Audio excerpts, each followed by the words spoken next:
Previously on BIOJACKED. Welcome, everybody.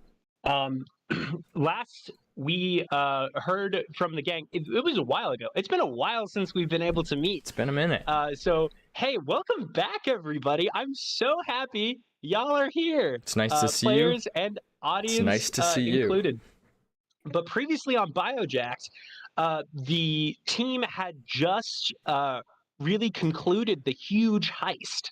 So just a refresher on that, the team comprised of Huxley, Walker, and Donnie were recruited by a wealthy CEO named Raymond Rosche, who ran a thing called Roche Pharmaceuticals.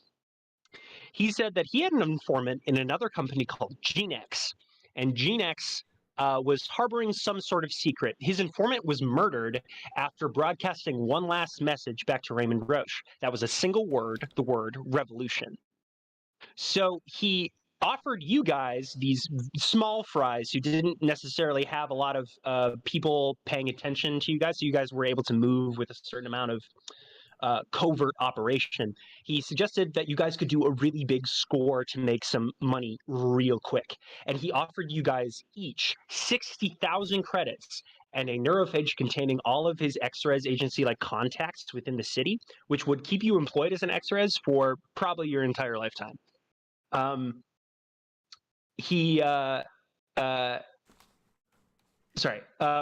Raymond Rosche sent you to meet up with Linksy. Linksy is a recall. That is somebody who is able to interface with a neurophage to extract memories from people's heads remotely. That's what a recall does. And Linksy helped you guys with your first heist, heisting the virtual reality headset from the Arcadia arcade. And you guys then proceeded to go to GeneX Laboratories, where you split the party and decided to go upstairs and downstairs, Donnie distracting Jarm the CEO, and Walker going to uncover whatever he could from below, Huxley accompanying Donnie. The heist did somewhat go wrong. Things were going pretty smoothly, and Walker very quickly got access to more of the facility by brutally murdering one of the guards, but was interrupted by a mysterious man with like very stark white hair named Gregor, who proceeded to show Walker this huge, unbelievably large conspiracy within the city of Petrichor that for some reason there are these cloning vats within GeneX headquarters, and at some point apparently there was a massacre of people in Petrichor and they were all replaced by clones.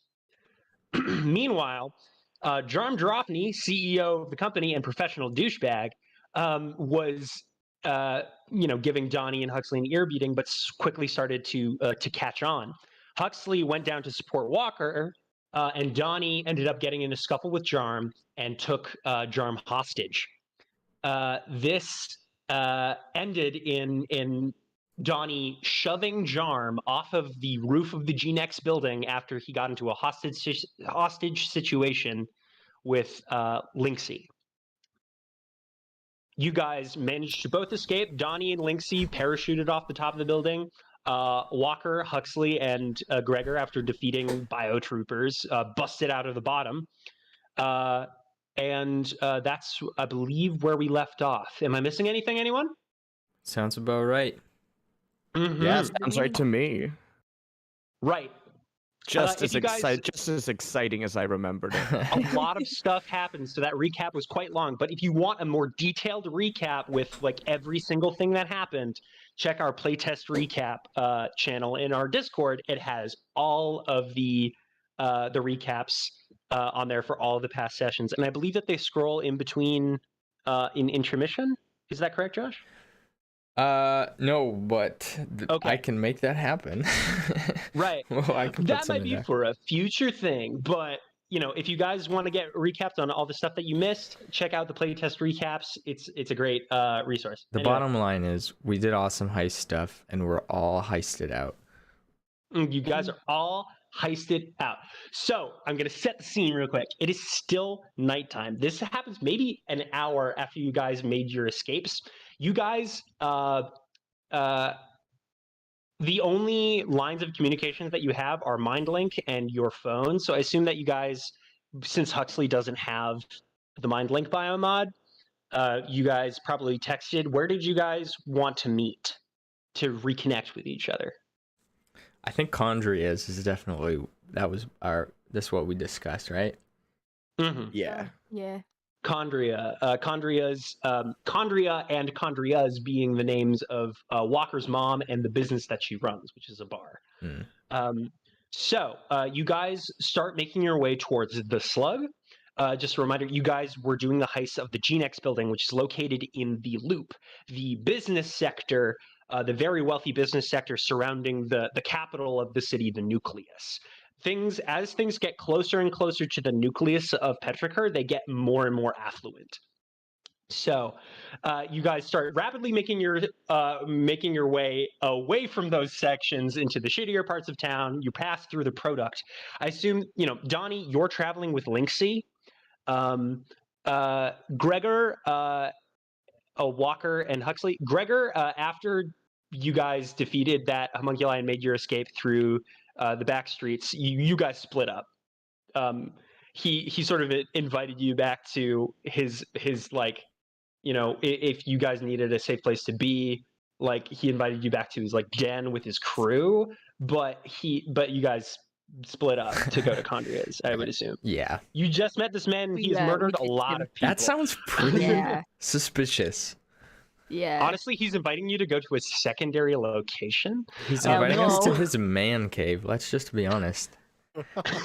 Say it like it is. Gregor's old man cave. Shitty beer and Or what did they say? What's a man cave in a Cockney accent? Come to my cobble pot. I don't know. my man flat or whatever it is. My man flat. It's a bloke flat. Oh, it's me bloke flat, isn't it? Perfect. Right. Okay, so you guys are making your way through the streets of Petrichor. It is still nighttime. You guys can hear like sirens blaring in the distance. Probably heading towards the GeneX building because it's been a pretty loud night. But you start to you both convene on the location of Chondria's at the same time. But something looks a little bit weird. First of all, Chondria's all the normal like neon lights, that the sort of reddish pink kind of neon lights that spell out Chondria's and like make the little like red lichen kind of designs around the heading of the bar are dim. It's off. It looks like it's closed. Walker.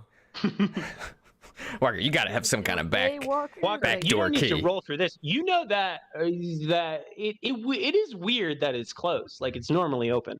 Yeah, I can't remember the last time I've seen these lights off.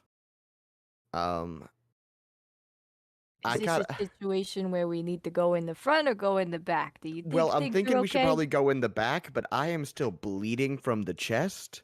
Yeah. Yeah, about that. There is first aid equipment inside. You gonna make? Yeah, you gonna make it? Let's head inside. I'll book it to a first aid kit because I've got some morphine and some healing agents. I just need syringes for them. Oh shit. Okay, that's great. So you guys head in, so the back entrance, Walker, you know it quite well. You guys head through the kitchen. It looks very like it's pretty bare bones for Petrichor, but it's classic. It would be considered retro classic because there are like cast iron pans. Nobody uses cast iron anymore. As I'm walking through the kitchen, can I take stock and see like? Does it look no, like Walker, leave the stock. We need first aid. Up. Chicken stock, buddy. Just as I'm making my way to the first aid kit, I want to like look around and be like, did my mom clean up and go to bed? Mm-hmm. Was there a kerfuffle of some sort? So it does look like you're trying to do investigate or I read think a that's bad probably situation. fair. Probably Okay, one of the two. Investigate. Right. Yeah. Give me 1 second. That's only a 6. A 6. Okay. So, walking in, you can see it looks pretty normal. It looks as if the shop has just like been closed early. What? Wait, I'm so sorry. I have +1 ongoing, but I don't remember why. It's been so long. That might have been a I'd say the Gregor ongoing response. is probably gone now Okay. because Okay. it's been some time since you guys have. It's been about an hour. I do recall it's because I smoked the e-cigarette. Right. Oh, The yeah. Ethereal Ethereum. cigarette. Right. Oh, and how long does that last? I need to check my notes here Stat block, baby. because I Probably actually do has a have. throw I on have that. those. I remember. I just had to You cross-reference did. a You lot of did roll notes. to. You did roll to see if you would become addicted to it, and you didn't. So, which is good. Thank Yeah. the Lord. So you're not having a fucking nicotine hangover. Withdrawal, yeah. Yeah, but you do. No, it's a very fleeting thing. So it is gone now. Gotcha. Mhm. Can I mark experience though? Yes, you can mark experience. Go ahead. Haha, Walker levels up, everybody. Oh, again? Wow. Walker, Ooh. as evidenced by his very, very bloodied wounds, Walker has rolled poorly over the last few sessions. Absolutely. guy. So, you did fail. But walking through, there's not a whole lot that you can just like glean from it, but it does look pretty spotless. Like there's no signs of a struggle. There's no like all the chairs have been like put up as they would normally. It looks like this is a pretty reasonable assumption that Chondria closed up early for some reason. Walker, Even what do you though she's make of not this? here. Okay, Looks cool. spotless. Looks clean as a dime in here. Yet you say this is Yeah, unusual I'm behavior. thinking the same thing. I don't know. I'm not worried. My mama she can handle herself. All right, well, let's get that morphine then, huh? Yeah. Okay, so you make your way like in the kitchen. So bloody. There is a first aid kit, and your mom, in typical mom fashion, keeps that stocked out to the max. So even like it has empty syringes if you have like reagents that you need to put in, but it also has a few inhalers in it. These inhalers will restore three points each, and there are 3 of them. Walker, you need this more than I do. I'll take one inhale. I'll take one inhaler. Not bloodied. Right. Okay, I would like to take one too, because I'm Inhaler. Yeah. Donnie? Honestly, Yeah. Donnie, Did Donnie if take you're any damage? I took 3 forget. damage, yeah. Right. Donnie, if you're good, I would Oh, love but you to also have take a healing second. factor, don't you? I do, yeah, so I was healing the whole time. Although, and that So probably I'd say healed some more, you yeah. are, yeah, because it's been an hour, so you've healed back to full. Sorry, continue. I would love to take this last inhaler. All yours. If you're good, Donnie. All yours. In fact, Yeah. say It's cherry flavored, but like it's that kind of shitty cherry where it's like, yeah, it's cherry, but it's Wait, is this Bepto cherry? I hate this stuff. It's so medicinal. Alrighty, I'm at least back to just 5 points of damage. Yeah. So I'm at least back to like a stable place. That's good. What happens to all the blood? Does it just get sucked back up inside of you? No, it's still there.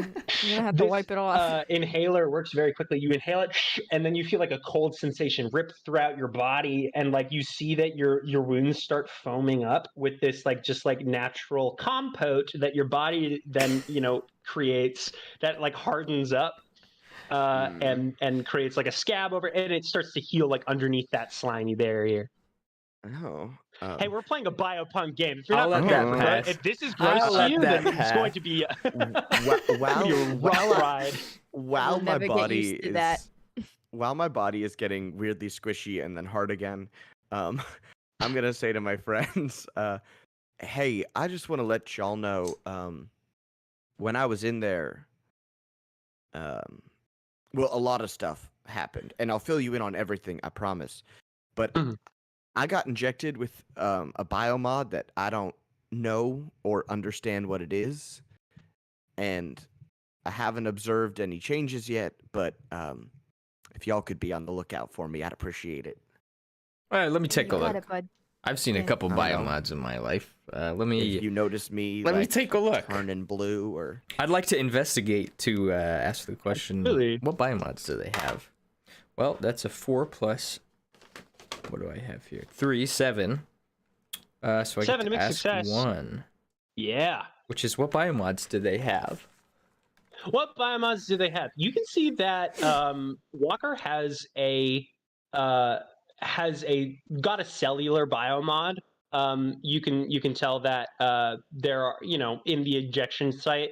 I say this because a common tell of like cellular biomods is just some like general like the reaction site of the injection point just has some characteristic like rash or something that pops Mhm. up.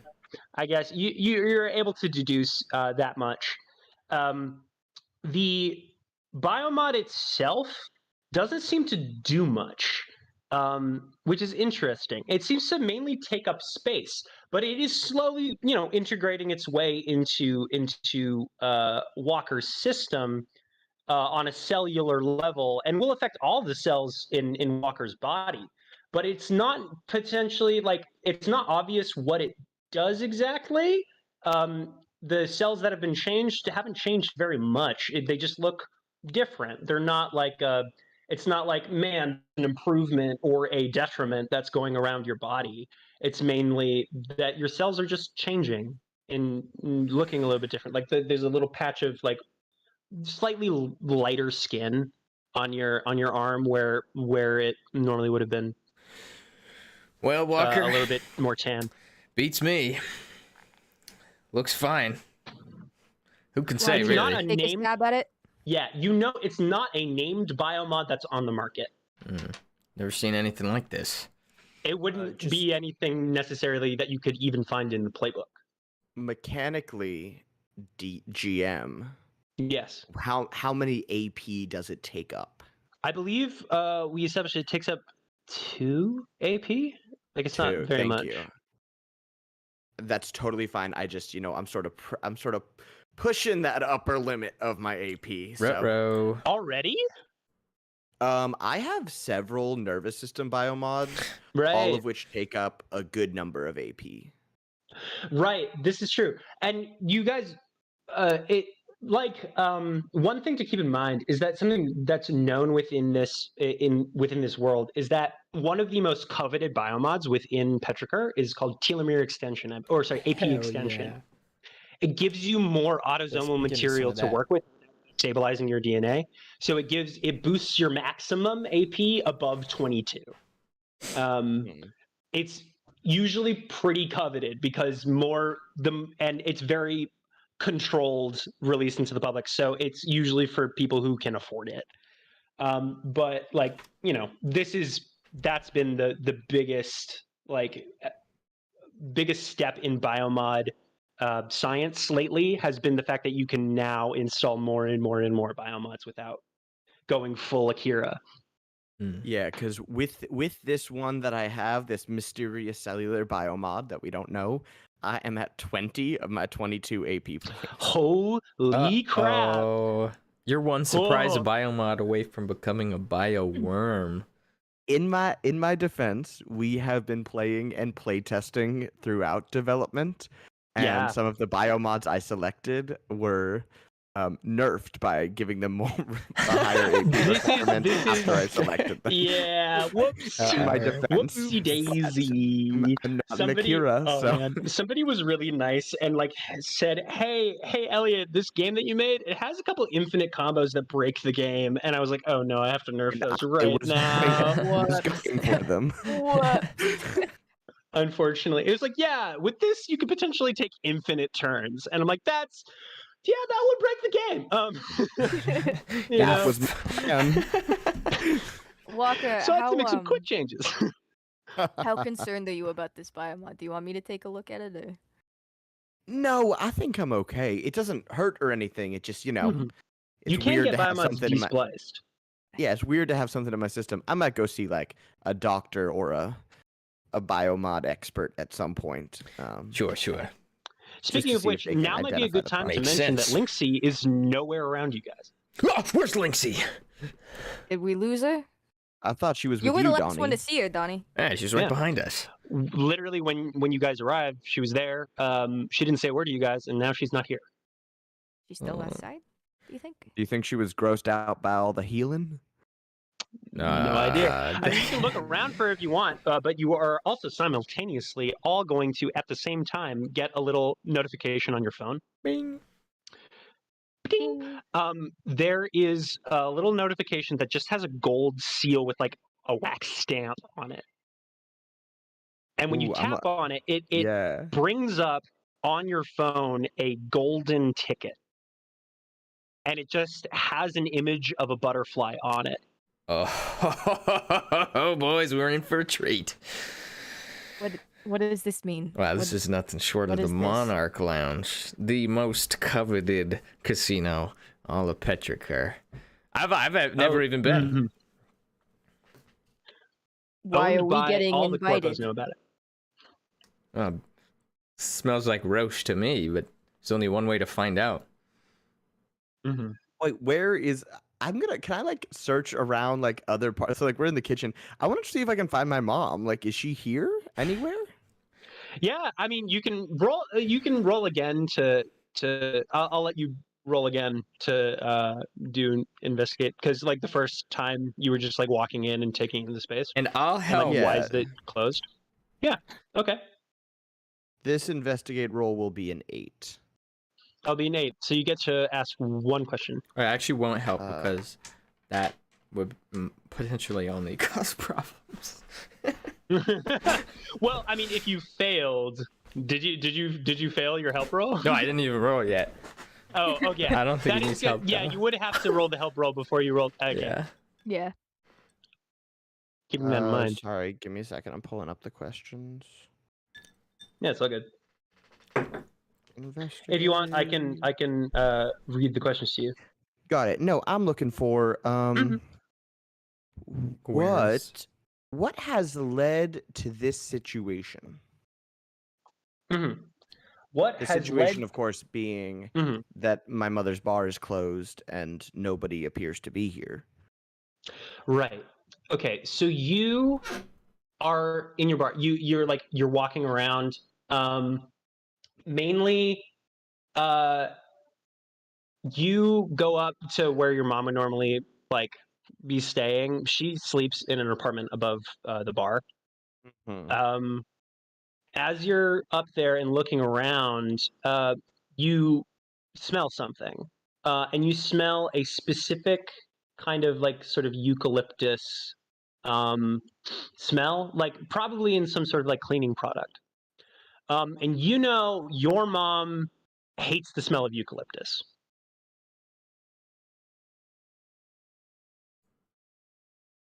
That's upsetting. Yeah, so it's a red flag. So you know that your Yeah. mom is gone and somebody's been cleaning this space with something that your mom wouldn't use. Okay, so the positive choice here is that perhaps a kindly stranger who doesn't know my mother very well has been cleaning her apartment without her consent while she stepped away. Without Walker, her consent. Walker, that is the most bizarre best case scenario I've heard in my career. Well, I'm not gonna lie to you, Donnie. This is sort of wishful thinking, grasping at straws. I'm nervous. What were they cleaning up? You know, like Can what was I down? do an investigate roll here? What exactly are you investigating? Because there isn't a lot that you would know more than Walker about his mom. Yeah. So what would you be investigating that hasn't already been investigated? I guess If you can give me that, then I'll let you do it. Walker would have noticed anything that was like out of place, probably. I was thinking more Hmm. along the lines of like things that had been like patched up or repaired or anything. Like, I don't know. I guess if Walker didn't notice anything, then I wouldn't either. Signs of struggle. Yeah. Blood. Probably not. Probably not, I would say. So, I mean, you've been given this information, and you have a couple options right now. You can set aside what you're doing and look for Chondria to find out more where Chondria went, or you can respond to this invitation from Roche, because you guys do have a payment to settle. Do I have Roche's phone number? Can I call him?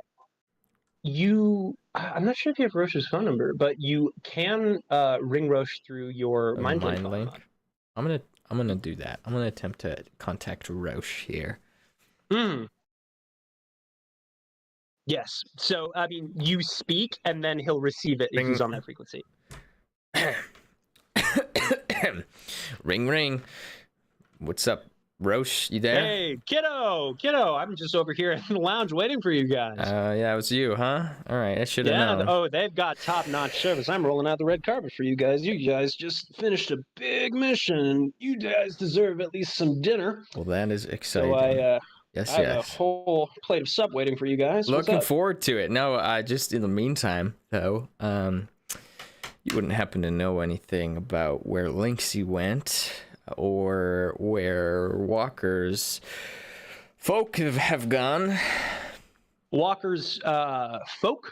All right, well, does that ring any bells? Are you referring to I believe Walker, I did some research on you guys. You had Walker's family business, right? A Chondria, right? Yeah, that's the one. Yeah. Chondria, yeah. That's my mom. Oh no, I think I've had some of my workers have gone to Chondria's bar before. I think, tell you what, I'll put out an APB and send my feelers out, and if she shows up, she shows up. But if you guys come now, I can we can get this settled so you can be on your merry way. I want to see. Does Roche sound? Is there anything in his voice? Roll to read a person. Bingo. That's a 7 plus 3, 10. He does sound a little smug. He's smug, isn't he? Sounds smug. He's like, And I'm my sure we'll mom's find her. gone. I'm pretty sure that we'll be able to All right, find Roche. her. Appreciate all you've done for us. We'll see you soon. Nice. Not in no my response. mind. What did he say? Okay. Fill me in, guys. Yeah, something's up here. I smell fish, and it's not me. Although I think... Donnie, you're not a fish. You're a... I don't know exactly how that works. No, you are sort of related to. You have a fishy. Does Donnie smell like fish when he exerts himself? Donnie does smell like fish when he's upset. fish Does he sweat. smell like fishy when he's upset? When Donnie is being strained, he smells of the sea, you could say. Right. Wonderful. Good to know, buddy. So from this, I would love to from really that quick. you know that like Raymond Rosche is not surprised, and there's definitely you're right to think that there is something fishy going on here. Something about Chondria not being here is linked to Raymond Rosche. Mm-hmm. Yeah, I'm gonna walk over, and I'd love to find like an electrical outlet on the wall. Right. And I'm just gonna slide my fingers to that electrical outlet and try to charge up using my new enhanced electrocytes biomod. Oh God, you can drain the power grid. Do you have to roll for that? I do have to roll. I have to roll plus adaptability. Mm-hmm. To try to charge back up my calorie points. Node drain, right? My node drain ability. Very nice. Unfortunately, I do roll a 4. Yeah, you do roll a 4. So you cause a short circuit and don't gain any CP. So there's a zap, and all the lights that were on the establishment go off, and you hear some distorted shouting from within like the windows that are poorly insulated. People outside, you can tell that the block's power is now off. I look at Donnie and Huxley and I go, I'm so angry that is what I meant to do. Let's go get Rosche. Let's go get Rosche. All right, bud. You guys walk outside, and immediately waiting outside, you see a large red limousine. I get in that MFer. Yeah, no questions asked. Actually, I will ask the driver their name. The driver, you get in. You look at the driver. They seem to be like somewhat like amphibioid, which is interesting. Like their skin is blue with these sort of like red kind of highlights and like pointy ears. Like they have some external like gillage along their ears, so you could assume that they can do some like underwater recreational activities. But you ask them for their name. I do. I say, hey friend, what's your name? Hi, I'm one of your servers this evening. I will say, I mean, saying my name is not part of my job description. I'm here to provide you with whatever services you need. But if that service is requiring of my name, then you're free to have it. But it is of no consequence, I will remind you. Just tell the nice cowboy your name, bud. Very much so. I only mean to explain the relationship walking into the Monarch. I know that some people are unfamiliar. Hi, my name is Simic. All right, Nice to meet Simic. I will Nice be your to meet driver you. today. Thank you very much. Raymond Rosche sent you sent you this drive. It should be very nice. You guys are going in the VIP entrance, and he starts driving you guys to the Monarch. The Monarch is a huge establishment. It is located almost bordering the nucleus within the loop. It is the place to go if you're rich and you want to spend cash to have a luxurious experience. Outside, there are all these golden statues of different kinds of marine life, like these very large, elegant koi fish, some of like jellyfish, really harking back to the old days when the ancestry of marine life in general. But the only exception being on the front of the building is just one huge monarch butterfly, which is the only differentiation there. You guys pull up into the garage, which is where we are going to drop you guys into a map. Woo, map time. Map time. Walker is tense, y'all. You guys are starting here. Mm-hmm. I'll, as we're getting out of the car and, you know, taking stock of our surroundings or whatever, I'll just, you know, give Walker a tap on the shoulder. Very awkwardly, but, you know, it's there. Mm-hmm. You see two similar fish people sort of standing up towards the entrance to the building. This is the rear entrance to the building because you guys are going through the VIP section. I would love to tip Simic.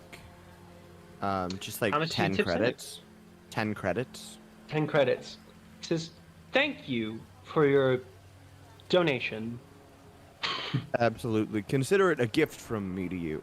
Thanks for the drive. Right. Thank you. I'm sure I can use this to help buy my coffee. And he rolls up the divider. 10 credits is not very much to these people. Yeah, I know, but I know 10 credits. It's okay, Walker. Walker, it's not. Walker's in a mood. And Simic is being saucy. Mm-hmm. Just Not let worth it, it, buddy. okay. Not worth just it. let it go. I'm Let it go, calm. Walker. I'm calm. Come on. Yeah, man. We got bigger fish to fry. I'm calm. And No, they're not me. absolutely. And it These is two a fish people Friday sort of during Lent. want to approach you within this this parking I structure. killed them! You killed. No, it's... They walk up to you guys. Hello.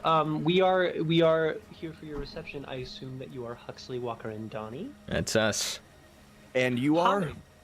Hi. We are part of the staff here at the Monarch, and we are we have both masculine and feminine presenting servers here. So if you prefer one, please let us know. But if we can get you anything started, like, any drinks that you want before you enter the building, or a hot towel or something. I mean, while we're I'm here, I'll wondering take. if you happen to have seen. I'll Sorry, take go the ahead. work. Donnie. I'll take the work. So we're here for business, but also pleasure. Yes, of course. So, yes, anything that you request will be lovely. Thank you. If you want, you can assign one of us as your personal attendant. That sounds great. Mm-hmm. Well, since you haven't given us your name, I don't know how to differentiate they don't one do or the other. Names here, Walker. Our names are really of no consequence. If you point at us, we'll know. Okay, you. Which one are you pointing at? The one on the left. The finger gun to the one on the left. Very good. And this one immediately just turns and walks away. Great. Enters the building. And the other one who's still here is the one I didn't point at? No, that was the one that you pointed at, right? You said the one on the left. Okay. Sorry, I didn't. Oh, the one on the right walks away. Oh, sorry. I thought you pointed at the one on the left. I think that makes it even funnier that they. I'm just trying to figure out which one walked away. I pointed to the one on the left. I wanted to choose the one on the left. Well, yes. So the other one walks away. Perfect. I thought the one I pointed at walked away. Okay, cool. It's the one on the left. Okay, so I'm like, hey, listen, we're here to see Raymond Rosche. I'm wondering, have you seen a woman kind of looks like me come in? I don't know, Chondria by name. Chondria. No. If somebody's been here by that name, we're unaware of that. I'm sorry. Nope, that's all right. Thank you for the information. I'd love to go see Raymond Rosche now. Was he lying? You can roll to read a person. That's an 8. It's an 8, so mixed success. So, just quick refresher on the read a person, because this is I think the first time that we really started to use read a person. Read a person, is the target telling the truth? Would be the question that you're probably answering right now. The target is telling the truth. They have not. Okay. They have not known, or the staff doesn't seem to know. That checks out. So he leads you this way. This is my favorite part of the game. The walking mini game. Yes, walking mini. You enter through a pair of you enter through this door, and there's a pair of double doors. Oh, come on, guys. Front, and you enter to a very long, illustrious hallway. What are you waiting for? Out of each of these, out of one of these sort of side hallways here, comes out another seemingly identical feminine server, but they don't seem to recognize you. And they walk up to you, Donnie, with a plate holding a hot towel. Don't mind if I do. Thank you, kindly. Perfect temperature. If I quick clarification on some rules. If I use my mind link biomod to try to communicate with Donnie, can Rosche and Linksy listen in on it? If they were tuned into the same frequency, yes. But that takes knowing the precise frequency that you guys are on, which if you just change the frequency or something like that, that it's hard for people to do that. So Secure. Is it possible? Yes, but it is a pretty secure line. That's like somebody, hacking your phone. Okay, I just want to whisper a frequency to Donnie. I'll be like 891.4. WHOM. Okay. What's up, Walker? Act normal. Let's keep making our way to Rosche, but I'm nervous about what is going to happen here tonight. And I wanted to let you know this because, you sort of report the news and you have a stronger understanding of what a population might need to hear or not hear. I think it's possible from what I found in the basement that a good number of the people here in Petrichor were created were generated from a lab. Okay. Keep acting normal. Keep acting normal. I want to. If Rausch knows that I know, I don't want him to also know that you know. Mm-hmm. So I haven't told you anything. Got it? All right, I'll work my poker face.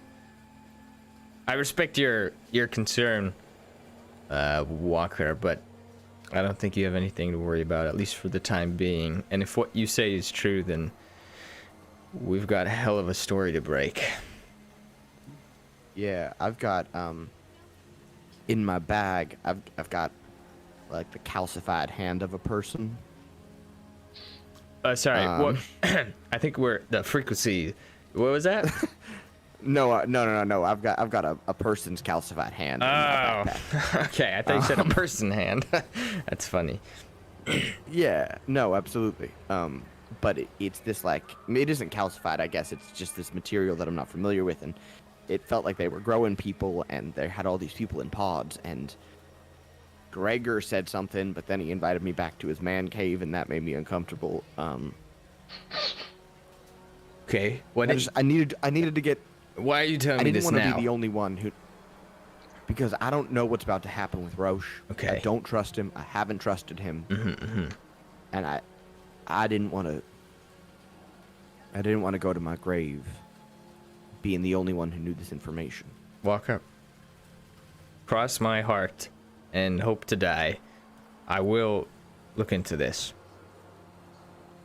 And I'm going to tell Huxley, too, at some point. Yeah, good luck. Good luck. As you guys are having this conversation, you guys are being taken, like, through the... so, like, simultaneously, as you guys are, like, taking in this place, you're having this conversation. Feel free to move your tokens. The informant takes you towards this desk. There are these two little, like, arches that he, like, walks through. This little puff of steam as he walks through. You can go around them if you want. But they seem to be like a detoxifier. Oh, yeah. So you walk through it, you feel like a little spritz of aromatics and stuff like that, and you feel like any sort of like body odors that you might have had have been neutralized. So you walk into this like the end of the hallway where there are two elevators on either side of the door. But this center door being guarded by this security guard here with very sort of like jellyfish-like, very kind of like jellyfish-like hair. Like the strands of hair are like jellyfish tentacles, but they aren't slimy. They fall in a very organic way. It just looks like his hair is kind of wet. And this golden door splits down the middle. You couldn't even see the crease in the two doors, but it splits down the middle and opens up into what you hear before you see a dance floor. You hear coming from inside. Oh boy. So already you walk into a bumpin' club. It is going off in here. You can see all sorts of corpse in here, on several levels of it. The attendant leads you through, just making strides across the dance floor, very quickly. So like starting to speed up, leading you up this set of stairs to an upward pavilion in which there is a back wall that has a singular door on it, which they go through into another section. Holy cow. This place is big, and you're really getting the scope of it. And this is where like a lot of the casino happenings seem to be taking place. They walk through this door here. There's, pool and bars and stuff, but there are also, you can see slot machines and all sorts of crazy stuff over here. There's a smaller dance floor. It's a really, this place really screams entertainment. There are a couple like gambling stations that look interesting. You hook up your arm to a lucky numbers machine, and it measures your VO2, your volume of oxygen. And if you get close enough to a certain number, you get a payout. Ooh. Sounds like my kind of game. Finally do we walks even up have to this breathe set of oxygen? stairs, and this wall has a partition that opens finally into a very prestigious looking room. Wow. Oh, Oh, God. As you guys enter, you see somebody, you see Raymond Roche's figure facing away from you guys, swirling a glass of wine. You see several attendants, all dressed in very sort of ceremonial robes, standing around, and lining this table, although I don't have any assets for it, are just plates of food. Oh food. my! Look at Raymond's sassy little stance. I know, with I the was just hand about on to the say. hip. Look at He's that. such a sassy little Look at shark. that Oh. guy. He's is not wearing a shark. suit He's jacket. a shark boss. He's released his tie a little bit. He says, "Kiddos, welcome back. Raymond. Thanks for the warm welcome. I care to sit down. I prepared this feast for you." Really, your own two hands. I mean, not my own two hands. I have my staff for that. Did you know I own this place?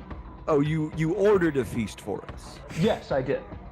But I Wonderful. personally asked for each of your meals. I think I catered them exactly to your own specifications. We'll do show then. Bon appetit. Feel free. Come sit. And he gestures around the table. Well, it would be rude not to. Winking, wink. Johnny, you would be seated here. He gestures to this side of the table. Huxley here, and Walker at the other end. I will reluctantly take my seat. Walker, you have not left the doorway. I have not. I'll walk in a little bit. Mind link time. Walker, get your ass over here. We don't have time for this. This is not the time. He wants me at the other head of the table. Yes, you're right there. I'll stand there. I won't sit. Walker. I'm not sitting either. You see before you, you all see certain kinds of food. There's been a main dish that has been covered with a iron, covering. These two servers walk over here to eat on each side. This one walks over to your place, Walker, and lifts the top off your food, and they retreat back to their respective standing places. Walker, yours out in front of you, you can see a pulled brisket. This very classic barbecue. There's cornbread. You can see there's a glass of cola. There's mac and cheese. There's coleslaw. And it's served all on a metal tray. Huxley, yours is a rich salad filled with a bunch of different edible flowers. So you can see, you would have to root through to make them all out, but there are all these sort of flowers here. And Donnie, yours, you pick this up, and you know your soups pretty well, I assume. This is some fine ass bisque. Oh yeah. One for all the bisques out there. This is a bisque for the ages. Says, please tuck in. I want you guys to, enjoy a victory meal. This is great. I will eat as well. And he sits down and he starts to eat his food. He's mainly drinking wine and eating what looks like they pick up a covering for his dish, and inside you can see just a can of what looks like kipper snacks. It's just small canned fish. And he just is eating it. I'll sit, but I won't eat. Okay. And I'd love it if my stomach would give a really loud grumble, I'm clearly want this delicious food. But I'm just staring at Roche. Yeah, did the rest of y'all tuck in? Yeah. I'm Yes, please. I'm not Yes, please, and going to thank you. sit until You're not gonna. Walker There's a gets- vinaigrette. There's a vinaigrette also available for your salad. It's a nice like burgundy. I'm not gonna tuck in. I motion with my head such that to say, if we want to get out of here, we're gonna have to get in to here, if you know what I mean. I will glare very pointedly at Donnie, and then I will say to Mr. Roche, forgive me for not taking part, but I just got a hole blown through my stomach, and I'm not really feeling all that hungry, sir. Oh, I'm sorry. Do you guys need medical attention? Hey, and No, he we're snaps. good. Immediately, you see one of the servants like just vanishes. Nonsense. I'll hear none of it. I must have you well. This is very important. And the server returns with those with 3 of those inhalers that Raymond Rosche gave to you at the beginning when you guys first fought that XREZ. You can see, and they return with a plate and start making rounds around the table. Why must you, Mr. Roche? This is delicious. Well, I hired you, and you guys made it out alive. So I desire for you to be well. But also, if you're going to continue to work for me, I should, protect my assets. I was under the impression this was a one-time deal. Oh yes, I was too. And trust me, you all will be paid. You will be paid in full. I am a man of my word, and you will be paid your 60,000 credits and your information on XREZ work within the city. You will be miles ahead of any other XREZ, but you will be working for me. Do you understand that? Send a look to Walker to try and I see. understand the words you said. Do you understand why? Not quite how you came to that conclusion. Well, let me enlighten you for a moment. And he hits a button, and a TV screen pops down, and you see several news programs show up, and you see every headline. Across every headline, there is footage of the smoldering wreckages outside of the GeneX laboratories. You see GeneX CEO found dead after tragic bioterrorist incident. He says, Shit. now listen, I don't care that you all made mistakes, that you kiddos made a lot of noise. But you have to understand, I sent you in for information that I might be able to use in a corporate setting to maybe even absorb GeneX into my own bubble, to be able to grow this company to its full potential. And at what point did it come across your minds to murder the CEO of that company? I look That to information Donnie. is now... No, hold on. Murder is a strong word. Your job was to go in and get information and get out. That information was supposed to be useful. Now it is completely worthless. So, and you've gotten me into Worthless? a load of mess. You've gotten me into quite the mess. So you are all in a bit of a debt to me, really. Roche, if you knew Because what we were... you are going to help me clean this up. What were you saying? This biscuit is really good, though. This biscuit is really good. You like it? Yes. It's to your liking? Yes, it's on. It's very nice. You taste temperature. it. It's ever so slightly tastes of the sea. Reminds me of home. Ah, yes. That would be great, especially since it's your sister.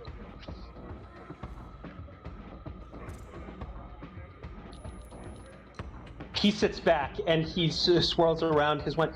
Oh, don't worry. I mean, I'm not sure that the rest of you are going to eat yours anyway, but your loved ones were easy to find. I have to say, they are alive. They are. Trust me. And if you want it to stay that way, you're going to work for me.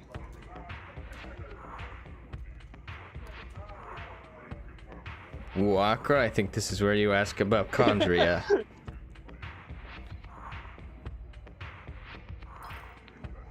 May not know a lot, but I know better than to ask questions I don't want answers to. I'm gonna just quickly start texting Bon E. You look down at your phone. You have, from before the heist started, you had 2 missed calls from Bonnie that were just blank. You thought it was a butt dial, but you realized that was the last contact you had with Bonnie. After you organized the actual meeting with Jarm, you did not contact Bonnie since then. What kind of flowers are in the salad? You look down at the flowers within your salad. You see mainly, like, there are some like chamomile flowers, there's some like lavender stuff, but you see these indigo blossoms that are in there, and you have no idea how Raymond Rosche would even know the name of one of your siblings, or even the flowers that represent them in your family. But you know indigo.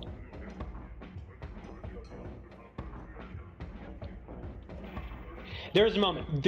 In this moment of stress, there is a fracture in time in which we, as the audience, are going to see just a few moments. Just with each of these characters, real quick. Huxley, you're looking down at something that's deeply symbolic, and you just for a moment are taken, brush up against a memory in your head that is very hot. It's always been very hot. And you wake up in the middle of the night at the Blumenthal Estates.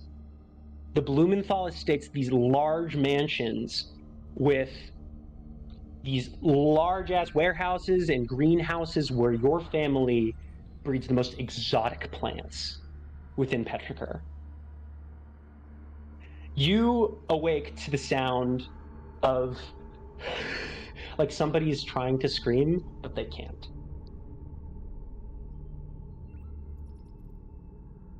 I'm up immediately, and I am going for the sound as fast as I can.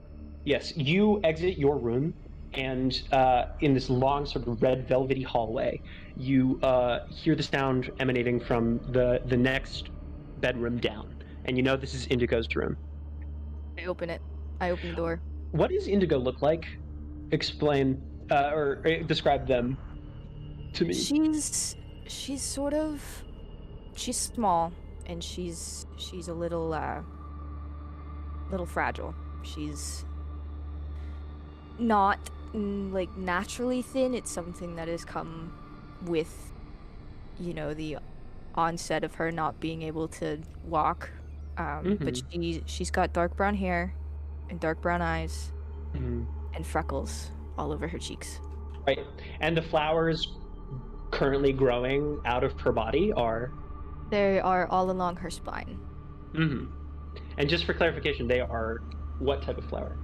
They are indigo flowers. Indigo flowers.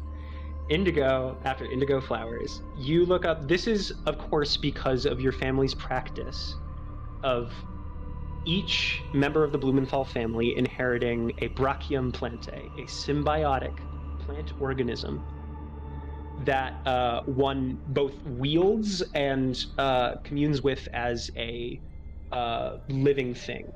The Blumenthals are live plants as they deal in plants as well. But Indigo's biomod that your mother had installed just as so. She named you guys after the biomods you would be inheriting. This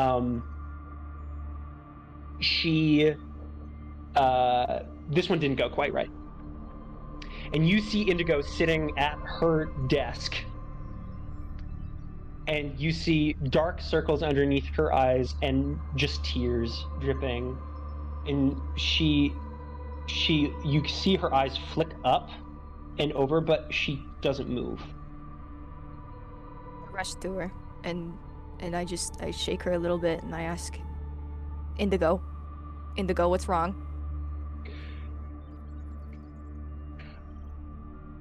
I can't get into bed.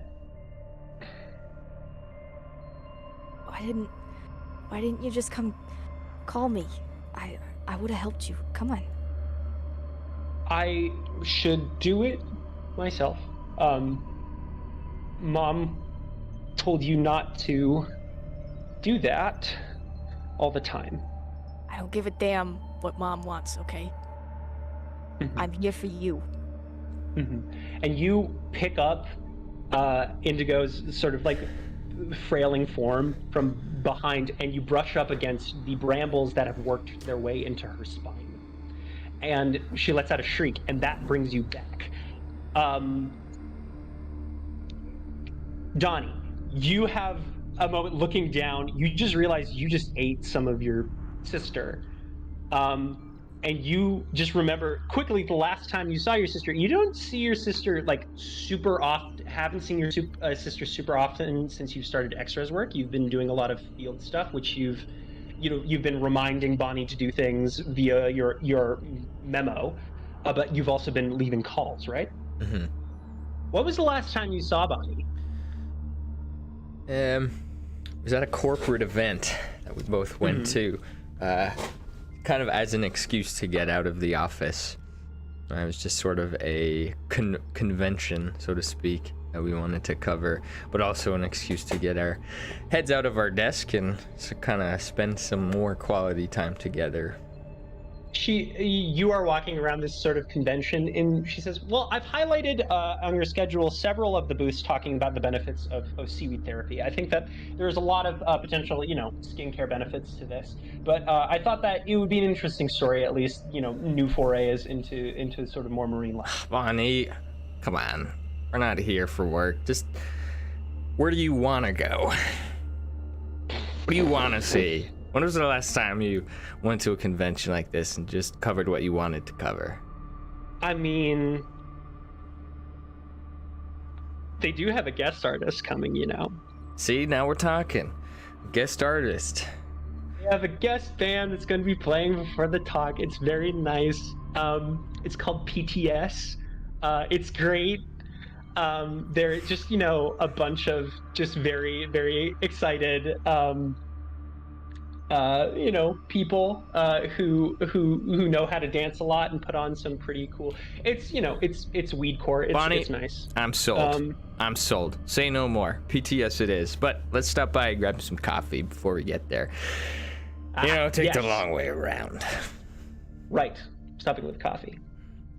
That is tradition in our family, right? I can't say no to a nice steaming cup of black coffee. It's nothing quite like it. Medicine for the soul. Dad. I know that Mom would say this all the time, but you're literally... Dad would not take any other corpo supplements except for good old caffeine. It raises your heart rate. Yeah, but how much compared to these new pills? It's nothing. Good point. It's water. It's water. And we are pulled out of your memory as you experience just sharing a cup of coffee with your sister. Walker, you're looking down at what is pulled brisket made from presumably a part of your mom. Is there any memory in particular that comes up for you? Or are you completely in the moment? No, I think that there is... We were just in the kitchen at Chondria's, and I think that she specialized in soul food, in comfort food. And I think that there's a... Right. I have a memory for you. Yeah. So you bust into the back door of the shop. Your knees have been scraped up because you had a bit of an accident. You were trying to learn how to ride one of those newfangled... I'm trying to think of a sci-fi skateboard. What's a new cool skateboard? How about a skateboard, but it's like a skate, like from the water, It's a hoverboard. from the ocean, it's kind of like a manta board. It's literally like a living thing that you have to ride, and it like butts you off. And I've never been good at vehicles. Yeah, you didn't have much luck with the motorcycle either, didn't you? Never been good with them. You scraped it up. She's oh honey. She saw you like walk into the door. I'll get the back teen. It'll be nice. And she walks up to medical cabinet, in through one of the side doors, walks your dad. Can you describe your dad? So there's like a young walker who's a little teary-eyed, but my dad, I look up and I see my dad, and he's tall, but he's pretty skinny, and he's dressed in a full XREZ uniform. Kind of gangly, but he's got XREZ uniform, but with like cowboy embellishments. So he's a full He has that XREZ bolo uniform. tie. Yeah, he's got a bolo tie. He's wearing the hat that Walker wears now, because there was a little bit recovered from the accident, and the hat was one of those things. And so he comes in, and he just has like a really bright, kind smile, and that's what Walker, Hey, what a crying champ, young Walker. what? Hey, champ, what's up?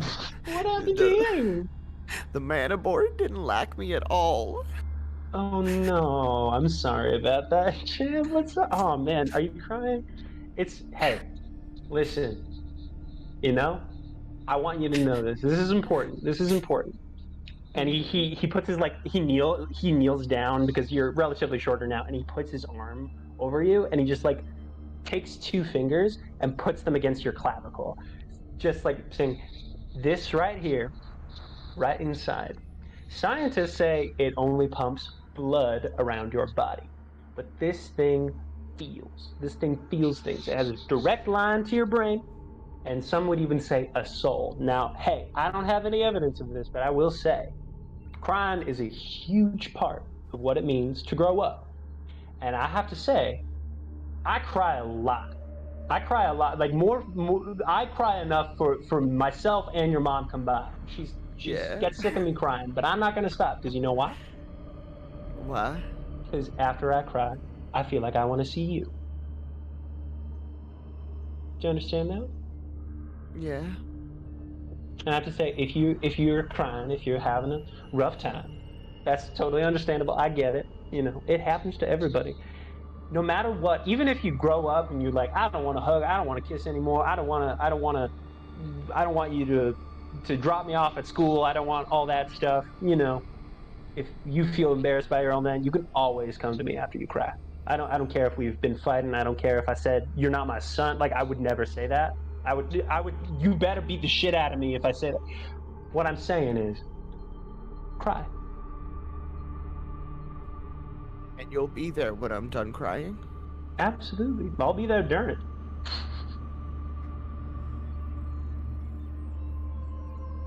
And then Walker at the table, there's just like one tear that rolls down Walker's cheek. Your father tears up, and he's like, that's my boy. That's my boy. And you both just like start quietly crying. Yeah. In this moment, your mom comes in. Oh, Jesus Christ. Okay, you boys, I'm gonna come in with the back to you. And she sprays on it a little. It stings a little bit. But that stinging feeling is quickly numbed.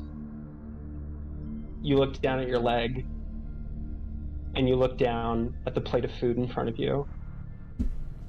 That much meat probably came from a leg.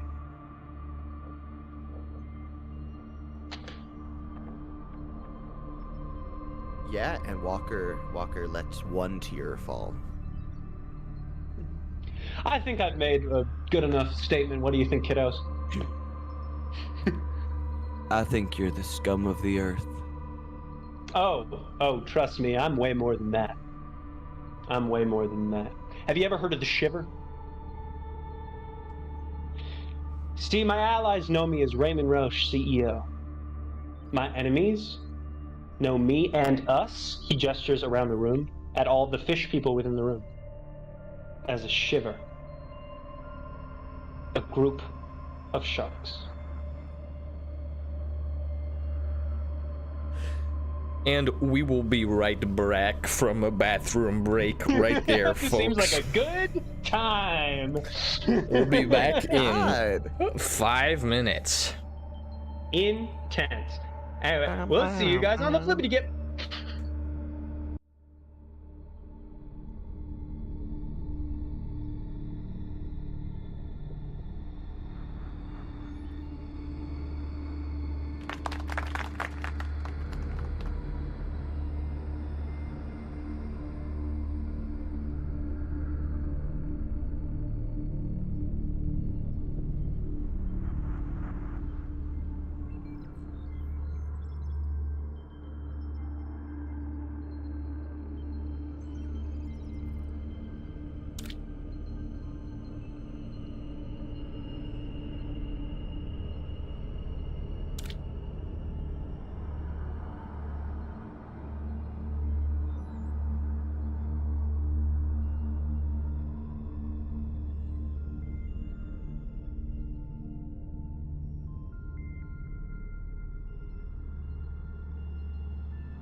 rules, and they will react in an appropriate manner. And we are back. And we are back. Hello. Woo! Ooh. Man, what a Howdy. session. It got real dark real fast. Anyway, just a quick out of character recap of everything that's going on. So the group, how far back should I start? Should I recap everything, Josh, or should I just recap what just happened? I think you can just recap the most recent events, or the more recent events. Mm-hmm. So, you guys stopped by Chondria's after your heist to patch yourselves up a little bit with the first aid kit in the kitchen, and to hopefully see Chondria again. But Chondria, Walker's mom, was not there, and the store was closed unexpectedly. And there was a cleaning agent that Walker smelled that was like, that smells like eucalyptus. My mom hates eucalyptus. What the hell? And you correctly deduced that Raymond Rosche had something to do with this. But you guys, not seeing much of only having one certain way forward, you guys went to the Monarch and were led inside by the staff through the various party systems within this, extravaganza of a casino, into a large dining hall with all this gold plating, and there's a huge fucking fish on, statue on the table. He served you each 3 dishes. Each of those dishes were made using pieces of your family. This, of course, being a statement of how Raymond Rosche is very displeased with you, because not only did the heist go off with more hitches than expected, you guys, Donnie more specifically, murdered the CEO of the company. And so now the dirt that he has on the company is useless, because it's not their fault anymore, because their CEO is dead. They have the perfect scapegoat. And you guys are all over the news. So he's demanding that you work for him, or your family will suffer, to clean up this mess and to work back what, in his mind, debt you owe. Does that make sense? Yeah. Yep. Boy, does it. That brings us back. Holy shit. Holy So shit. we bring you back to these presents. You guys all have these moments, connecting to your family, and those people and the memories behind them, they are people of significance to you. Raymond Rosche says, so, we're in business, I assume, right? I don't see that we have any other alternative. Perfect. Great. Anyway, you will all be relocating here. I have apartments set up for you. You will not be making any calls or any contacts with the outside world currently. I'm going to be... you are, in a sense, my bitches right now. Does that make sense? You can't fucking do that. Oh, yes, I can. Mr. I just Rosche. did. What? Mr. Rosche, I don't like to go into business dishonestly, and I don't like to go into business without putting everything out on the table. So I want to be very clear with you right now. I'm going to kill you. He looks you up and down. That's cute, kiddo. And you feel, in this moment, something press on your shoulder. It feels like a hand. I mean, I'm going to turn to look. I assume there's... You What do don't I- see anything there. But you feel it. Mm. Do you know how many people are in this room right now? You want to guess? Do you want to know how many people have a beat on you, or people you know? Are you ready to take that gamble? Even if you kill me, what you gonna do later? It's I mean, if you kill me, I would be surprised. I would. I would. A little bit disappointed, maybe. But I'd be surprised. You'd be dead. How would you be surprised? If you could. You see, you guys, the reason why I hired you, you need to remember, you're small fries. How many biomods do you have? I have more money than you probably will ever make in your lifetime. You think I can't defend myself? You think I don't have the resources? Why us? Why'd you choose us? Because it was easy, I have to say. But never mind that. I'm gonna show you what real power looks like. He stands up and he starts to make his way towards the back of the room. In the back of the room, there's a set of large doors with all these like cloud designs that are mimicked on the rug in front of it, just like slightly off the map. And he starts to make his way towards the door. And suddenly there is a loud breaking sound, a loud smashing of glass. As in through one of the partitions in the sidewall, one of these glass partitions here, bursts an old man.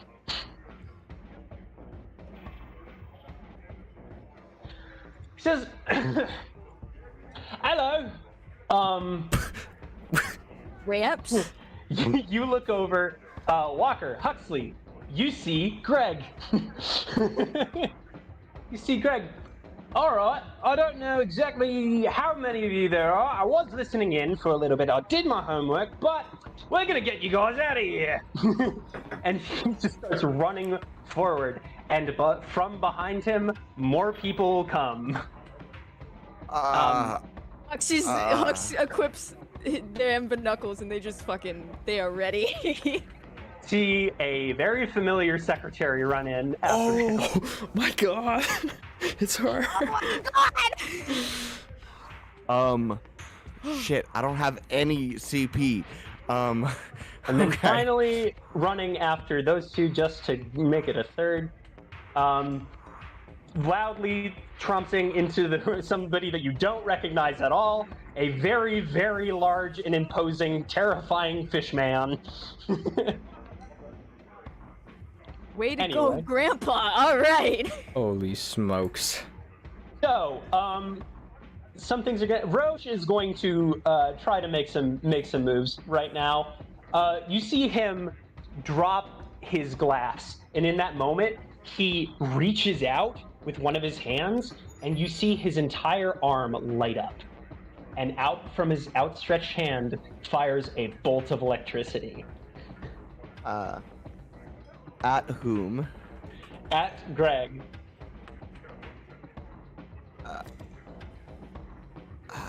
I mean, I don't know, that seems fast. That seems like I'm not even in range to jump in the way if I wanted to. If your movement score prevents you from jumping in the way or doing anything, you can't do that. However, Raymond Rosche is going to make an attack roll against Greg.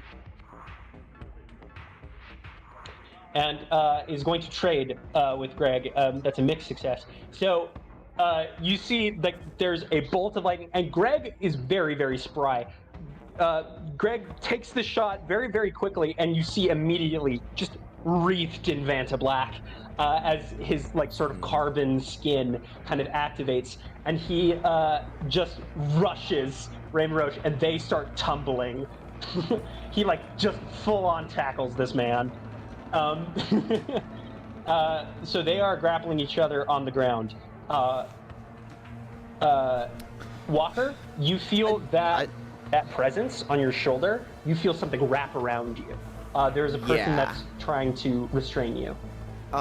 Also, with my electrocytes, I can sense the electrical pulses of creatures that touch me. Oh, hell yeah. So I should be aware of this person, or their size. Right. Yes, I will give you some descriptors. That makes sense. So as this person touches you, it sends a shock through their system. You can tell that this person is some sort of fish person. And just for your own edification, I'm going to put a person in for them. Cool. Sort of slimy skin. This person seems to have some sort of biomod that makes them camouflage, that makes them completely invisible. At least for the time being. They are attempting to put you in a rear naked chokehold. Yeah, I mean, I'm gonna. Do I actively? We're going I to try contest each other with the kick some ass rolls. Awesome, love that. All right.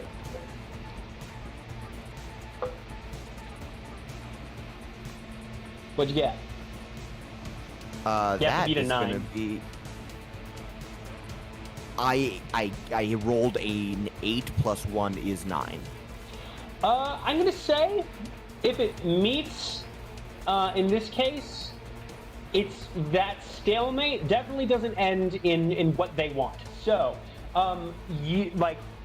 your adrenaline has been running pretty high. You've been dying to do some shit, and this is your opportunity. So when this person tries to put you in any sort of hold, you break your way just by moving your back forward to get your neck just away from this person. You feel this person stumbles and like fumbles their grasp. I would love to turn and try to stab them with my vibra blade. Oh man, all right, roll to kick some ass. Yeah. God damn it. Sorry, I shouldn't swear. That's a 3. It's okay. I've been fucking swearing this entire time. It's great. Oh my. But you rolled a what now? I rolled 2 1s plus 1 is 3. All right. So it doesn't work. So you weren't allowed to whip out this knife with a flourish, and you get ready to like stab this being. And like you have this very clear image in your head of where they are, but when you swing the knife, they're not there. It's just like you just cut through the air. This person moved away without you noting. Like the fumbled grab was enough for them to like move away from you. So now you have no idea where they are. So I'm going to quickly remove that person from the map. All right, we are still within the round. These servers are going to drop their respective plates and lunge into the fray. But they're going to be contested by this fish man who is going to leap fully over the table. And since he picks them both up by the scruffs of their neck, goes, yeah! And he just throws them into the opposite wall. Let's have sort of a roar. Fishman. You know? Fishman, huh? Fishman. Rebecca runs forward and she jumps onto the table. She looks down at you, Huxley, and she says, "You doing all right there, sweetie?" Better now that you're here. She winks and she turns around and immediately she pulls out 2 what look like pistols, kind of, but they have strangely weird looking holds, and they seem to be vibrating quite a bit, or buzzing maybe. She lets loose and you see 2 you hear as 2 bullets come out of either pistol that she's holding and fly through the air, not in a straight trajectory, and bury themselves in this server over here. Which server was it? The server on the opposite end of the who hadn't gone yet. That server has taken some points of damage. Okay. The only people left in the round are Huxley and Donnie. Oh, and any other invisible entities that we have not seen. Yeah, speaking of those guys, Yeah, speaking of those guys, I'm going So, to I want to go first. Okay. Oh, Well, shit. what's your Who has the higher nimbleness? nimbleness Probably score? you. I have It's 1. a 2. Ha! Ha ha. But let have- me just I think if you allow me to go first, you'll be pleased with my results. All right. All right, I will. This is I a will allow supporting it. move. I'm gonna do something a little controversial, perhaps. Okay. And I'm gonna look down at the bisque, down on the table, and I'm gonna say, well, it sure would be a shame to let this go to waste. And I'm gonna take it and I'm gonna fling it as far across the room as I can with a spray of soup, in an attempt to cover any invisible entities with my dear sister Bonnie. Roll to act under pressure. This is awesome. See, that's what I was gonna go for because I have flashbang, so I was gonna like throw it and see if that would like incapacitate them so their camouflage would. This is better. There's this good is way news better. and there's bad news. Actually, that's just bad news. I rolled a 2 plus. Actually, that's a 0. That's -2. I retract my earlier statement. It is not better. So maybe this is failing forward. Maybe this is what failing forward is. But you toss the soup, and immediately as you go to throw the soup, it is grabbed by something and smacked into your face. There is another entity that was right next to you. So as you go to throw this soup, they catch your arm and direct it into your face. You swallow more of the soup. It is good. You do have the satiated condition now. So failing forward, but maybe it's possibly the worst condition of satiated ever recorded because it's cannibalism. Anyway, you have the satiated condition for 2 rounds. Okay. Not including this one. So at the end, at the beginning of each round, you will regenerate 1 CP. Okay. Noted. Right, until the condition ends. And Hux? Yes. I am going to follow Donnie's suit. And I'm going to grab the vinaigrette off the table. Oh and, boy. Stand up and just fling it across the room. Roll to act open it under up and just pressure. whoosh. Food fight. I love Food it. fight, yeah. Okay. 5 and 2. That's 7. 7, and then that's which one do I add again? Ability. Adaptability is 1, so that's an 8. That's a mixed success. I call that. So you fling it, and you see the person that grabbed Donnie's wrist and the person that was trying to choke out Walker. You see them get highlighted in this like red sauce. Very vinaigrette. They're sauce boys now. Oh yeah, that burgundy red color. Is that red? Is that raspberries? Is that blood? Who knows? God damn it, Elliot! Come on. I'll never tell. You didn't ask. Anyway. Girl. Anyway. Jesus Christ. Okay. All right. I'm a sociopath. Anyway, man. This is So great. That the end. That's of everybody. That's us. That's the end. So we are at the top of a new round, folks. First in this round, Rebecca is going to try to go. Rebecca jumps into the air and does a somersault and fires 2 more rounds that are going to fly at the 2 newly revealed fishmen. Yes. Queen. Hey, Rebecca. Hey, Rebecca. Rebecca! I love Rebecca. Rebecca's great. And only partly so- because she's shooting my assailant. It's so funny because Mhm. we came up with Rebecca before Edge Runners came out. Absolutely. With a different personality, even.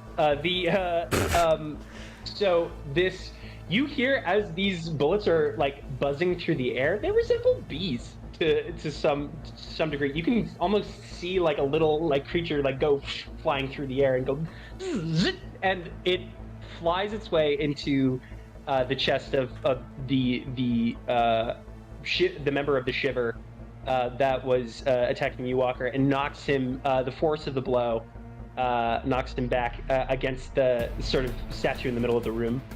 The other one is going to nimbly sort of like step out of the way and just absolutely tackle Rebecca again. And you see... Okay. Oh, yes? I was going to contest that, if that's possible, with the +1 nimbleness. Yeah, unless that's a reaction. It has more nimbleness, but you can burn your action to do a, I think, to help out, if I'm correct. Aid? To aid, sorry. Yes. No, I'll let him do that in that case. All right, this guy, tackles Rebecca. You see, like their form is still covered in this like vinaigrette, so you mainly see just like the parts that are covered in vinaigrette passing through the air. But you see a section of the vinaigrette on the arm just like circularly gets shoved out and is now like on a pointed edge of something. So some sort of sharp thing came out of its arm, and it's going to attack Rebecca. Can I contest that? What's your nimbleness rating? It's a 2. That's a 2. We're gonna flip a coin. Okay. Hold on. Call it. It's always heads. Heads. Always heads. Always heads. Always heads. Always heads. It's heads, baby! Let's go. Okay. So, I see it, going after Rebecca, and I just want to, like, launch myself across the table. There's a lot of launching being done. It's great. So you want to launch yourself across the table to attack? Right to attack hook. all this thing? Haymaker. Right hook. Yeah. Haymaker. Yeah. Your movement score gets you there. You sort of, like, use the statue to vault, you get a running jump off of it, and coming down on this agent, you make an attack roll. You roll to kick some ass. That is a 3 and a 6, which is 9, and then plus physiology is a 1, so 10.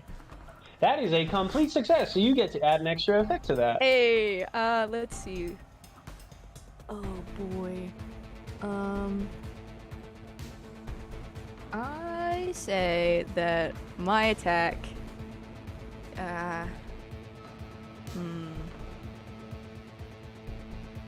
force the target where I want them. Force the target where you want them. Yeah. I'm thinking that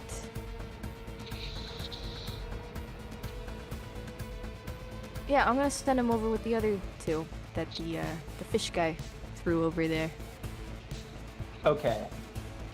So yeah, you want to throw him that way? That's perfect. Yeah, I want to throw. Great. As they're like getting up, I want to throw him into them. Yeah, so that they absolutely. fall This back. one is helping the other one up, and then this vinaigrette fish man, Smoosh. just the sauced up fish man, comes flying. That's the new version of this quirky white boy. Sauced up fish man comes flying through the air and knocks them down. That's amazing. I love that. That's such a great action. They crumble into a pile again. So, meanwhile, Greg, you see Raymond Rosche fully, like, you hear the sound of crackling, and you see, there are branches of nerves within Raymond Roche's body that you can see, like, glowing from underneath his skin. And Raymond just says, "You need to stop!" And he lifts up his hands, and there's a blur of movement. And you see 3 things happen. Greg goes flying across the room into the statue. He hits the front of the koi statue and hits the top of the table on his knees. The top of the table, being a glass table with like water underneath, there was like a little koi pond underneath the table, breaks, and his knees just like get wet. He's submerged in this like koi pond water. And this fish, there's a blur of movement as you see Raymond Rosche just momentarily disappear. And this fishman is suddenly pinned up against this wall. And you see his body is just like seizing as Raymond Rosche has his hand on each temple on this fishman's face. He's holding him by the temple, and you can see he's just electrifying his body.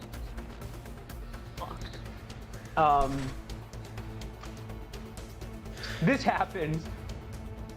Gregor, dazed, looks up for a moment, turns as Rebecca goes to rush in. Greg turns to you, Huxley, because you were the only one within his eye line. And he says, "There's gonna be too many of them. You gotta run. Understand?" Okay, but what about you? We'll handle this. We're good at making escapes. We're pretty good at cleaning up after our messes, and boy, do we make a mess. I trust you, Grips, but you better make it out. Right. And he flicks you, you see him just like a flick of his wrist, and a business card hits you in the chest. I catch it. And I look down at it. Something of business card like size, essentially. On it is literally just a couple numbers. You know these are coordinates. Got it. And then I look to Walker and Donna to see where they're at. Well, you heard the man. I haven't acted this turn. Yeah. But boy, would I like to now. So they burst in here? Yes. This is a glass. Right here. This is a glass partition that is busted up. I'll fill it in with some black squares. So, or some, I don't know. That looks really bad. This was their entry point, essentially. Gotcha. Well, I think if I'm understanding the room correctly, I think I want to move here because my guy got blasted off of me by Rebecca. Thank you, Rebecca. Blast. If you want, I can give you a little bit more information about the layout of this room, if you would like. Well, I think what I'm really looking for is I think I want to move like right here. And it looks like against this wall, there's like a lamp or a light or something. There's a light built into the wall.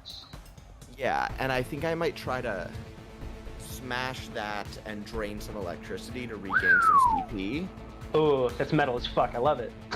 Yeah, so I'm gonna try. I'm gonna head towards the exit, but be like, and then like smash through the light so that I can absorb some electricity. This went really poorly for me last Roll time. to act under pressure, baby. Even if you cause a short circuit, that's probably not entirely a bad thing. We'll make us go into wait, is this act under pressure nightclub for mode. like for node drain, or do I have to act under pressure to be able to like do the node drain?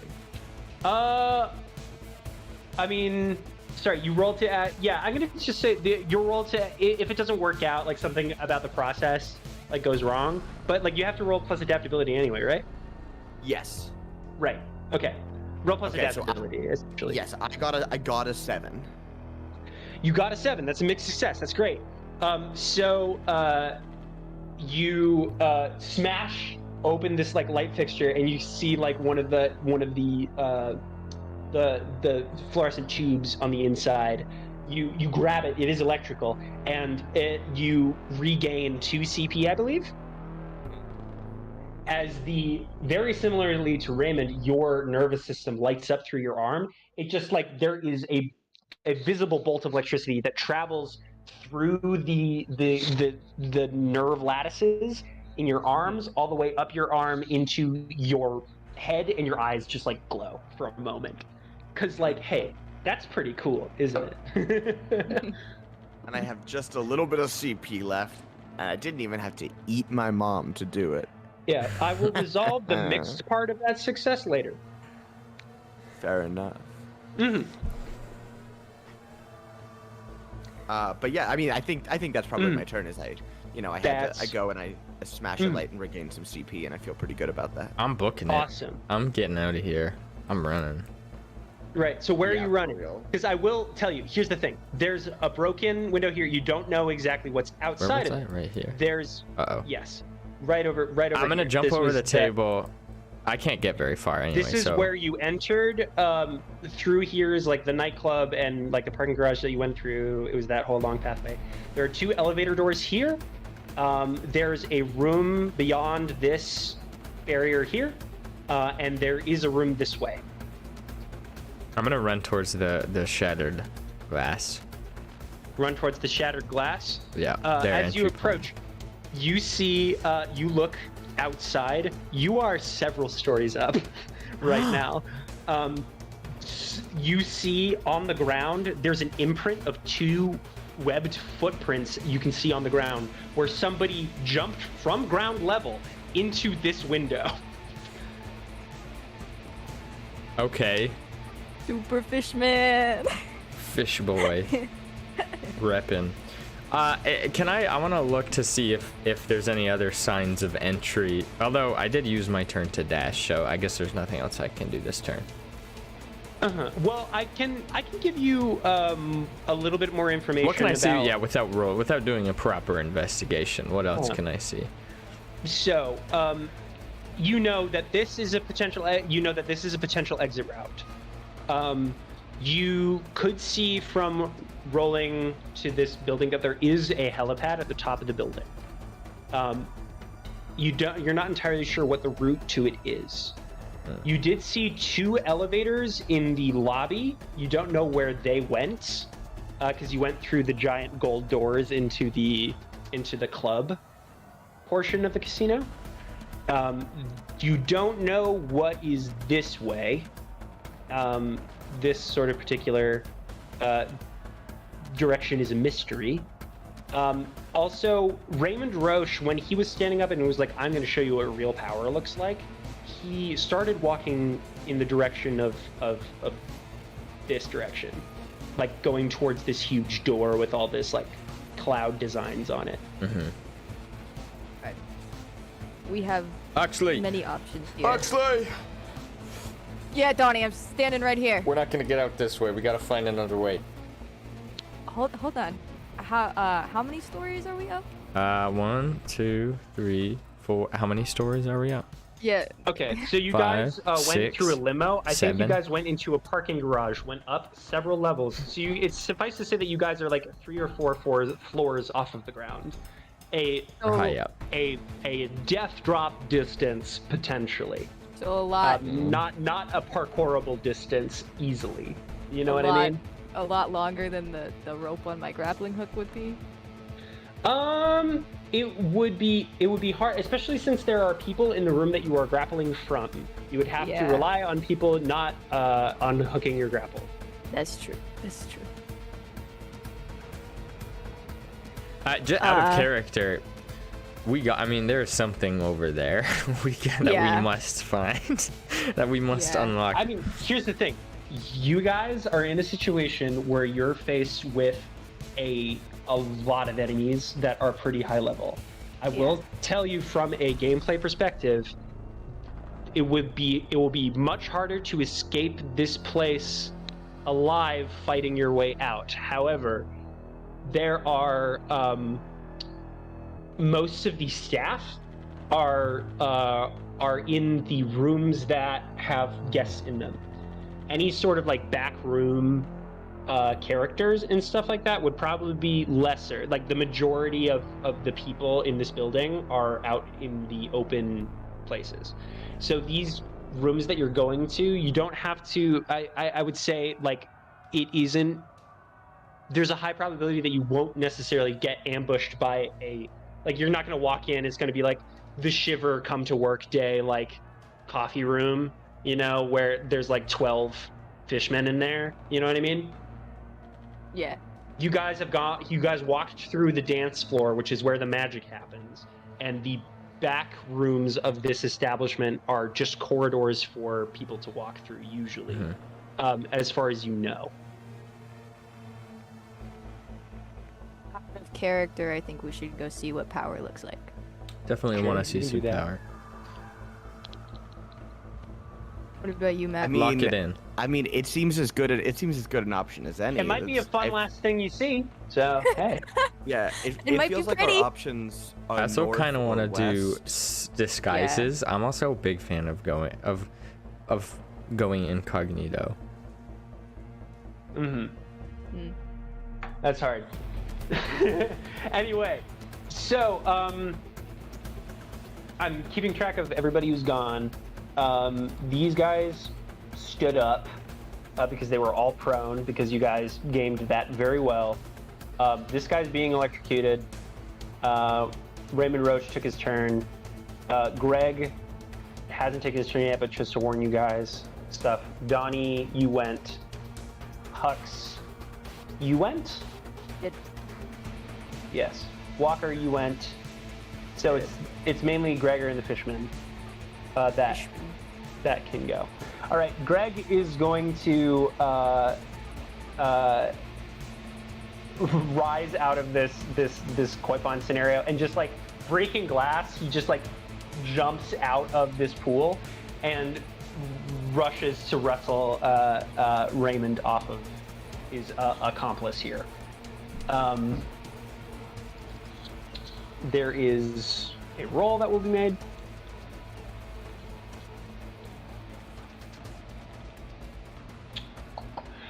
You see there's another sort of flash of light and a flash of movement as Greg is again flung very far across the room and sort of lands on his back. He's just somebody's bloody hell. He's like, fuck this bastard. And he starts running this way again because he had a little bit of movement left. Stand back up. Right. Fishman is going to rush you, Huxley. Oh, are we? This is a soft up Fishman. Okay. Can I? Well, no. This is his. This is his roll. He did get that's a complete success. Okay. All right. Okay. You see this this massive sauce run over. Very like half transparent sauce person run over and you feel two things stab into your sternum as like on basically each shoulder you've been sort of impaled by some sort of bone blade, these like bone spears emanating from this person's arm. You're going to be taking 2 points of damage. Okay. And I'm also going to have you roll to endure. Okay. Let me erase those precious 2 points of damage. Sorry. And then roll to endure. That's a 1 and a 6, a 7, plus physiology is a 1, so that's 8. It's an 8. So you did resist, which is good, but you feel something like a cool sensation flow into your arm, and your arm sort of aches. So no. yeah, it's not great, but you did resist whatever was going on there, and you know they retract the blades and like seem to be ready to try to like lay into you a bit, but Walker, you are suddenly making a roll. Come at me. You feel a disturbance in the air. You quite literally feel the wind whipping through the air, and you know that there are invisible people here, and that maybe not all of them have been covered. And you duck right out of the way as something proceeds to further smash the wall behind you that you just broke open to rip the electricity from. So you managed to dodge an attack. That was actually impressive because invisible people are hard to evade. Mm-hmm. Anyway, and I say, oh, you better watch it. You. Mm-hmm. This fish person is going to rush you as well. They are going to reach out with their hands, and you see a weird sort of slimy film on their hands, and they're just literally going to smack you in the face if they can. Good luck. That's a complete success. You get sort of smacked in the face. You don't take any harm, but the smell off their hand doesn't smell super great. And you are going to roll to endure, and you're going to make this roll at disadvantage. Okay. Okay, so that's already a bad first one. Uh-oh. Okay, well, to endure, that's gonna be... Oh, that's physiology. Oh, that's only a 6. Okay. So you instantly do not feel well at all. You feel very, very sick to your stomach. And you are currently afflicted with the poisoned condition. You are afflicted by a harmful and poisonous compound. You suffer -2 ongoing to kick some ass rolls and integrate biomod rolls until the poison is done. I will tell you when that is. All right. Cool. Something about this person's skin was that the film on their skin poisoned you. It works very quickly. You definitely feel like sort of sick to your gut, but immediately it's almost like fever symptoms. Like you get a headache, and it's hard to really like. You just feel off. You feel bodily like your body is reacting, having an immune response. Love it. Is it? Where are we in the round? Can I act or no? This is now. We literally that was the last person who needed to go. So this is the top of a new round. I'm gonna move. Cool. I wanna move if I can. All right. Whoever has the higher nimbleness score gets to go first. That's probably you, because I only have one. +2. Yeah. Okay, so I'm gonna rush. The glass top of the table was shattered, right? Yes. I'm gonna rush and try to wash off my face really quick in the little koi pond water. In the broken glass water? Oh, I mean, yeah. I don't think it's like. You can roll to act under pressure to do that. Well, I'm just like I'm poisoned and there's water, like there's poison on my face. And What's the worst that could happen? How do you know the koi fish aren't poisoned too? Oh no. That's. Man, what a great idea that I definitely might have had. I'm kidding. Roll to act under pressure. I'm just kidding. Unfortunately, that's snake eyes. That's just a 2. Fuck. Okay. Some glass in your I'm face gonna level now. up again, y'all. That's 4 failures. You step forward, and immediately Raymond Rosche reacts. Raymond Rosche has some extra awareness stuff going on right now. He whirls around and looks you in the eye, and he says, "You should be scared of me, boy." And your vision tunnels and goes away. You are now currently afflicted by both the poisoned and the blinded conditions. All you right. lose your ability to see, suffer -2 to read a bad situation and investigate. Attacks are made at disadvantage. And I'll shout back to Raymond Rosche, and I'll be like,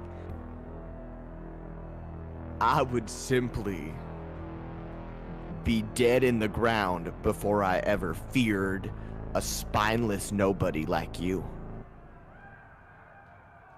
As you say that, you feel somebody wrap their arms around you. You feel somebody wrap their arms around you. It feels very familiar. And is it comforting? Is it like a hug? Maybe fatherly, even? Or is it like one could say? One could say maybe. His father turned British. Oh dear lord. And Greg is dragging Sorry. I have to switch between background image controls and token controls. Greg is going to drag you over here. Thank you, Greg. Greg, moving fast, drags you over there.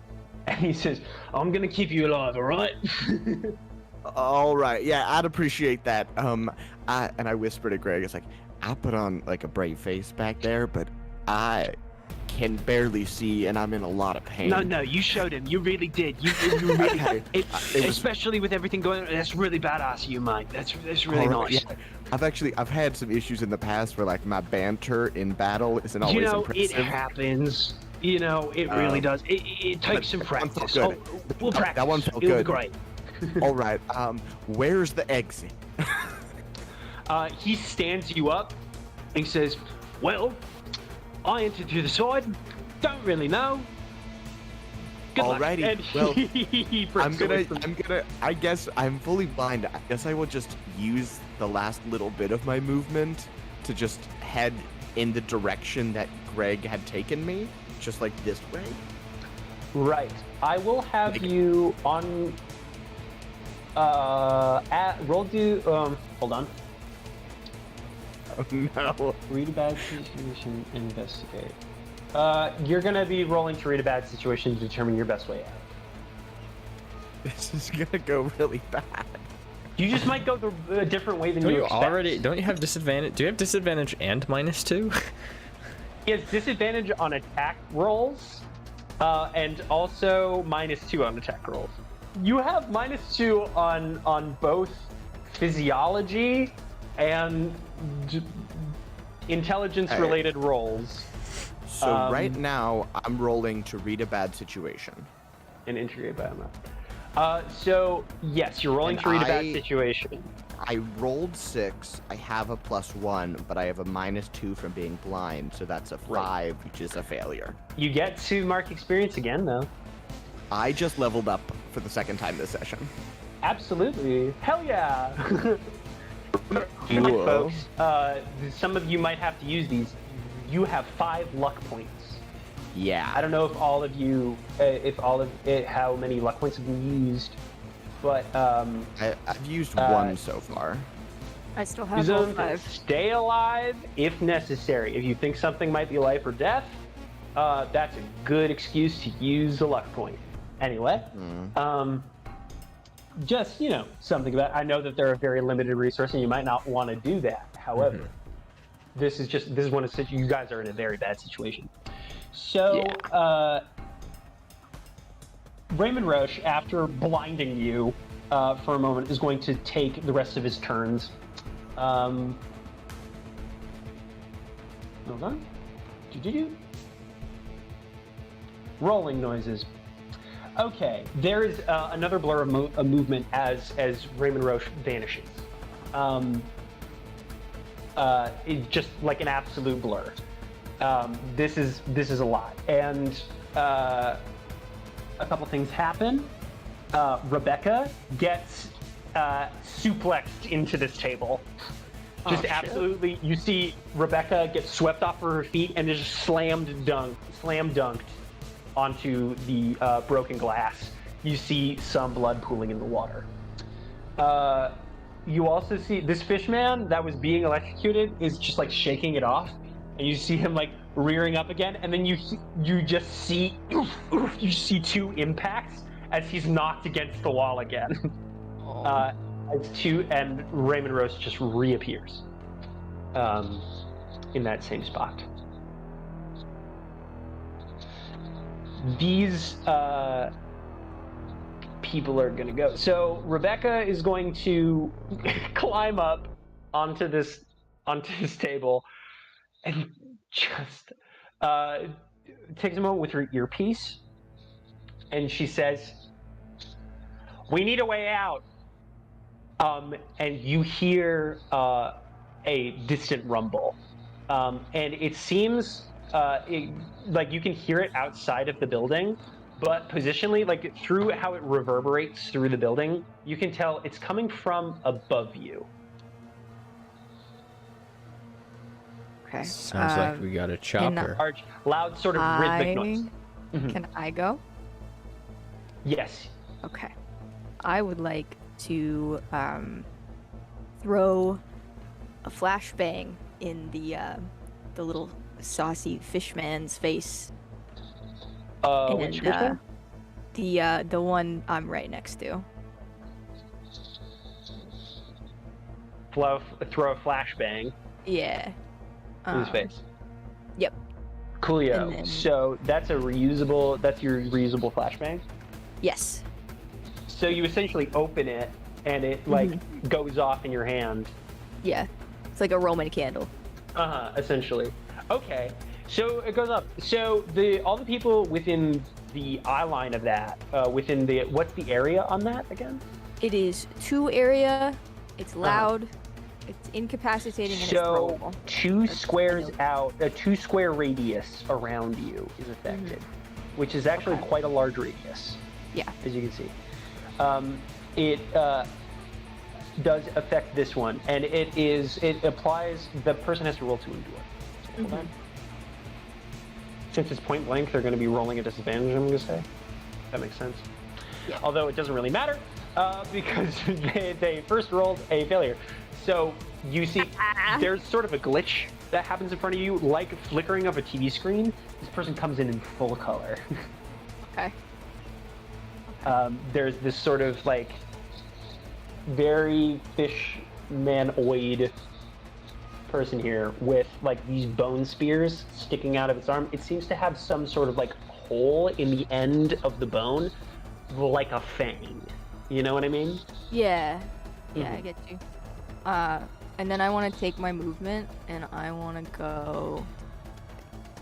I just want to saddle up right next to Rebecca over here. Rebecca, like as she's like pulling herself over the thing, and as she like makes that call, she looks at you and she says, "Now I really appreciate the handsome heroics tip, but you need to get out of here." Yeah, what about you? Are you gonna be okay? Oh, I'll be fine. These boys can't hurt me. She says as she goes. No offense, That'd Toots. I didn't think you were packing. I've handled a lot more than just men. You understand me? These boys Yes, can't ma'am. do shit. I got you. And then I didn't use all of my movement, so I want to just like hop onto the other side of the table and start to make my way away from Raymond Rosche and, you know. Yeah, that seems like a good idea. This, the fishman is regaining his composure, and he's going to grapple with Raymond in an all-out fishman fight. Bam, bam, bam, bam. Shark tail.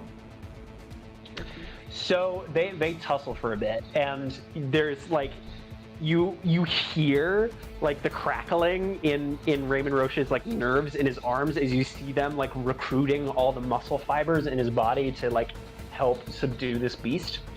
But this beast is quite a degree larger than Raymond, and very luchadorian style picks, or like very WWE, like picks up Raymond Rosche over his head and throws him across this way.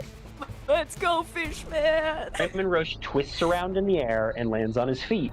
However, he did get thrown a considerable distance, creating some space in between. You see this fishman bend over for a moment, and you see the muscles in his calves move upwards and then slam downwards like a hydraulic press. And this guy dashes forward and slams into Raymond Rosche for a second time, which is going to knock Raymond Rosche back more and deal a certain amount of damage. So this fishman beast just moved a very considerable distance very quickly. Well, that's my cue. I'm gonna run the opposite direction, continuing It's the my... direction I was going, and I'm blind. No. Just hear wet slapping noises. Splitting the party again. It's great. Yes. So where are you going, Donnie? I'm gonna go this way. And try to see what's beyond. You see a very large door that you can push open if you would like. I do this. You push open the door. Inside, you see a very illustrious room. Oh boy. It's kind of incredible. Oh no. This place looks like a temple of sorts. You can see various holographic displays set up around the room. There's one in particular, but you see all of these pillars on the sides are bubbling with some sort of liquid. And here, there seems to be like a host of different tanks hooked up to the side of this structure. What? If you want to see what's in them, you're gonna have to get closer. I want to figure out if I can see what any of this does. Can I investigate from here, or do I need to go closer? Yeah, I'm gonna say like from what you can see from here, you can roll to investigate. I'm gonna do that. I'll allow that. I'll allow it.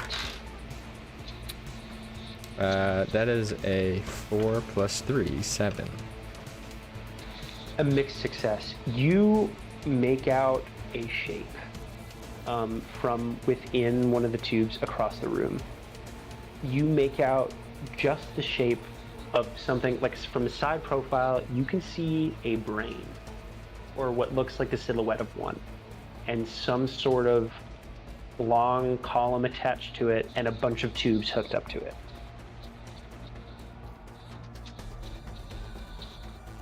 Yuck. Icky. Yuck. Am I right? All right. Okay. Okay. This is what power looks like, you know? It's a brain. But there's more to discover in that room. I wonder what happens if I squish it. You don't see any like exits within this room. This is one enclosed space. Okay, it's the inner sanctum. What was the question that you wanted to ask? I wanted to ask, what the hell is this? I guess. What? It's set up like kind of like an emporium. It's interesting. The closest question to what I want to know is probably, what am I looking at? I will answer that next turn if you get closer on Okay. that mixed success. I will think be that going deeper, yes. Conditionally, you will go deeper inside, but you will find out more. Anyway, going back to the other people at hand, these fishmen have gotten up from being grand slammed, and they are going to make moves. This one has like fully made itself visible after, you know, being covered in vinaigrette, and is going to rush to hopefully stab you, Huxley.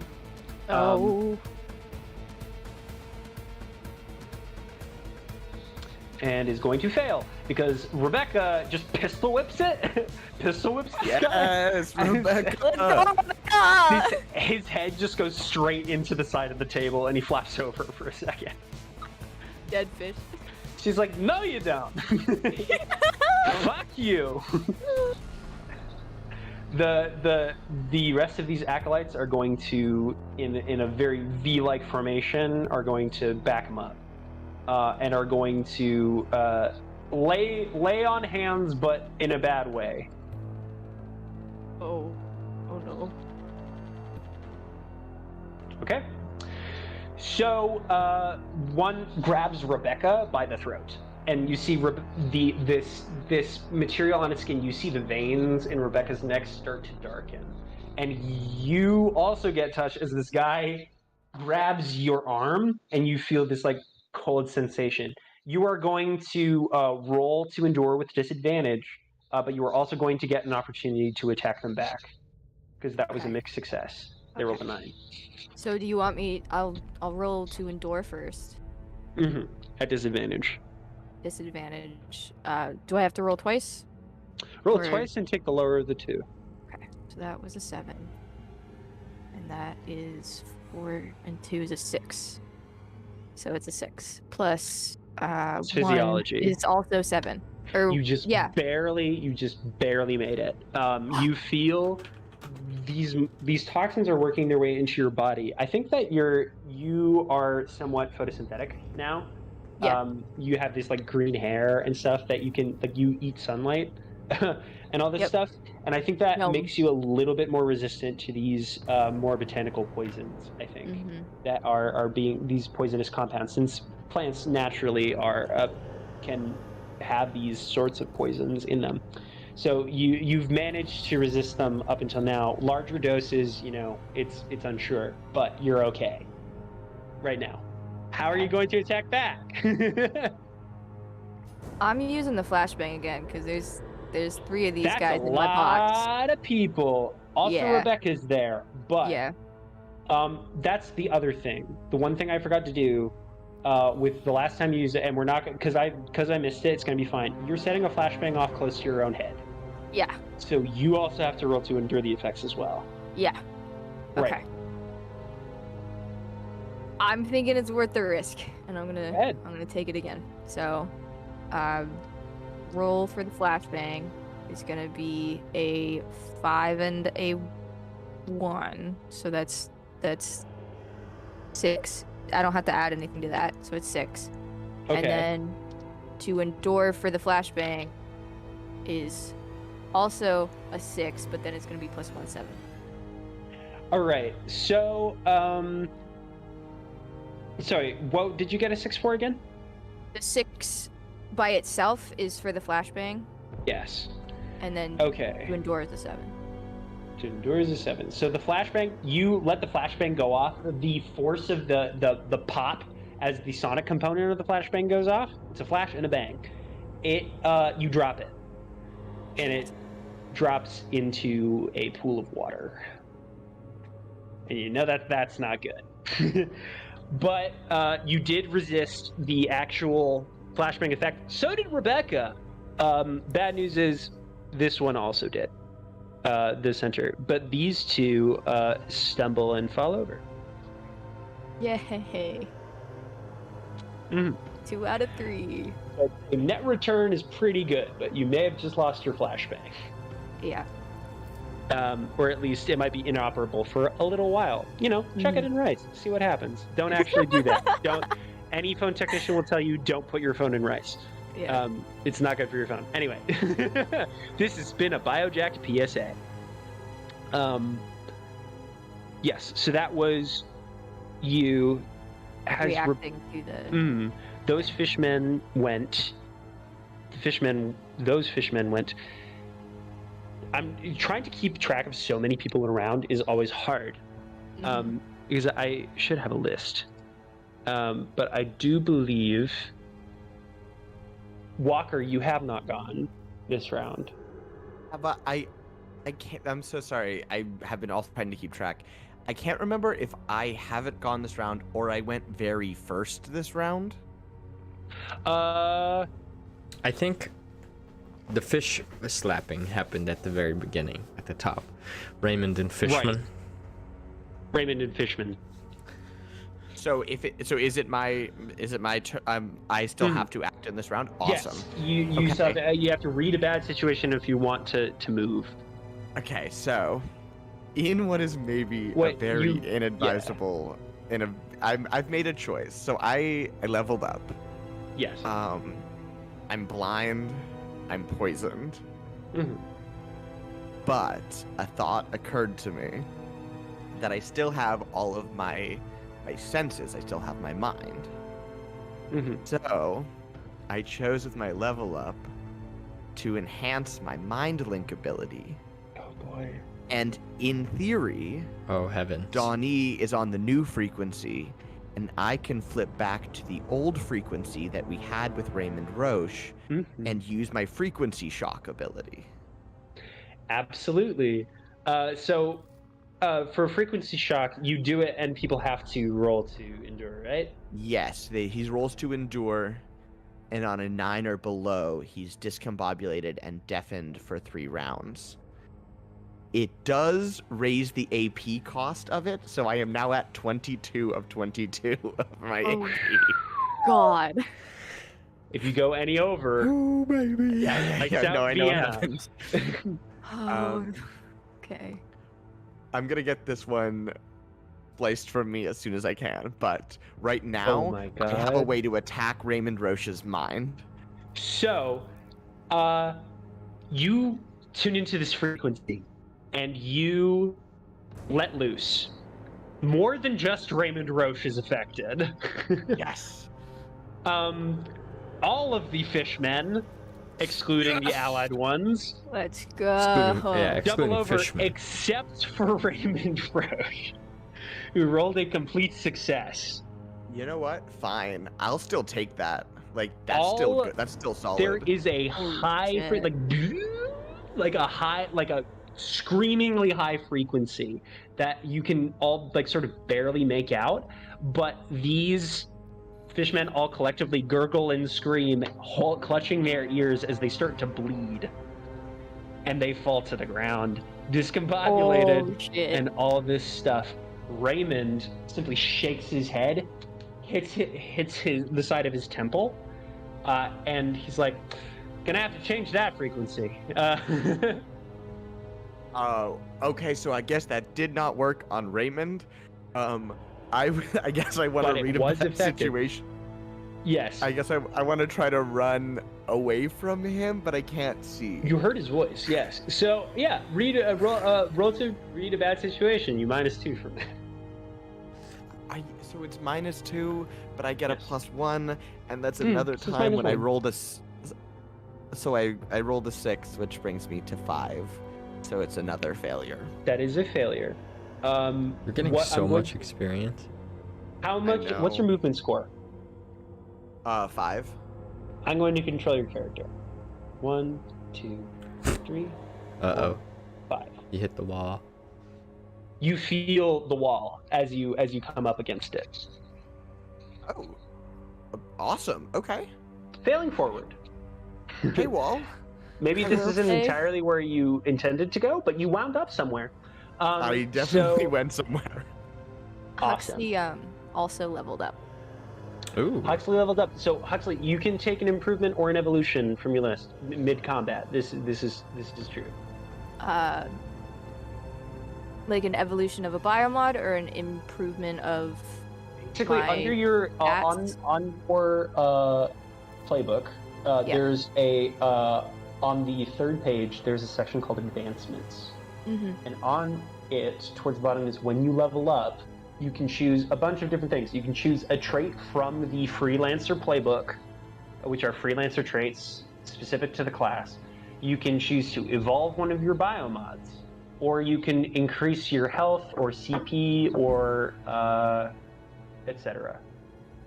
I would like to add +1 physiology, which will make it 2. Ooh. So you add 1+1 to your physiology score. So all your physiology rolls will be 1 point higher. Yep. That's very good. All right. Yes, they're so strong. Yes. Yes, they're Slay. so powerful. Slay your enemies. Enemies. Anyway, Donnie. Oh, you Hold know. You get shanked in the back. You feel you're gonna have to roll to endure. Not with disadvantage, but you're gonna have to roll to endure. That's a 10. That's a 10. That's right as rain, baby. You're gonna be taking 2 points of damage if you have armor that's reduced, but Okay. What do I choose the 2, or does that? yeah, Did you already you have add 2 that? points of damage. Okay. Do you have what's your armor rating? Do you Armor do you rating have is any plus armor? 1. So you take 1 Oh, point of okay. damage. I guess so as a armor's a flat reaction, reduction sure. to any damage Yeah. that doesn't have ignoring armor or piercing. Perfect. Mhm. I get Sweet. stabbed. You got stabbed, but you're okay. This person is It's this fine. this one is going to rush Greg, and Greg just spins around and puts his hand through this person's chest, and it comes out their back, and he's like, "All right, Yeah, that's the stuff. And he's just like working his hand into that. He's just That's like the Greg I remember. That's It just Greggy bursts his boy. hand out of his back, and he's like, "All right, gotta dig in there." And he's working his way in there, and you see pops out the back. You see him holding something, and you realize that he's holding this thing's heart. and it's all squelching and squishy. Can Walker hear that? I can his hand. hear everything. I just can't see anything. Man. This fish man who's being only held up by Gregory's arm, slumps over. Anyway, I think that brings us to the top of a new round, if I am not mistaken. I think that's right. I'll do a better job. I'm gonna go in deeper into the inner sanctum. As conditionally promised, I will tell you what's in there. So you can move a little farther into here. Like I can say you can move up to here. What is this place? This place. You see, there's a center console, and on it there's like a hologram with a bunch of different files on it. These files have people's names, and you can see one is pulled up currently. It says Gregory Williams. And it shows an image of like a person who looks sort of like believably a mercenary. And you see that the center column of this place, this thing with the tube with the brain in it, this entire room is an archive, and the brains in here are hooked up to machines that are keeping them alive. So this is the worst fate, the worst kind of shame that the Shiver can bring upon a person, is keeping them alive so that they don't get to die, but only just.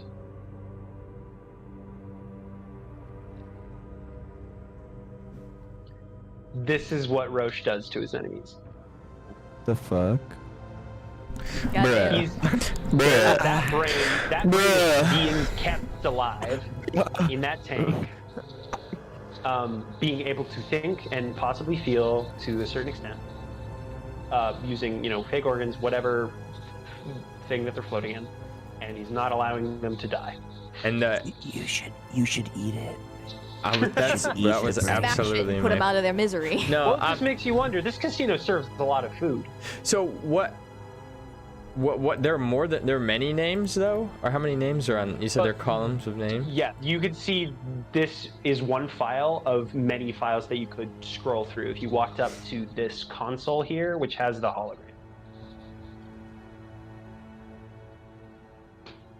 Okay. I'm gonna have to. I need to think about this. Eat it. He said this is what power looks like. This is his trophy room. Can I take my movement to follow Donnie in and get me right up into the doorway? Okay. All right. I look in and I'm like, Donnie, what the fuck are you doing? Hux, you're gonna want to see this. No Holy shit.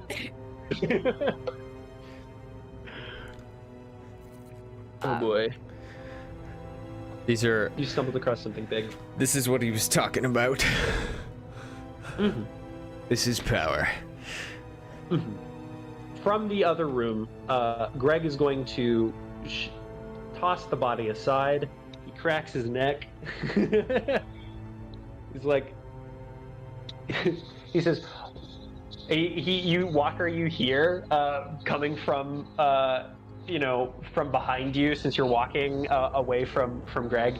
You hear, you're going in a direction that has an entrance to another place. Seems promising. I'll hold them off. And he rushes in. Feeling good. Good.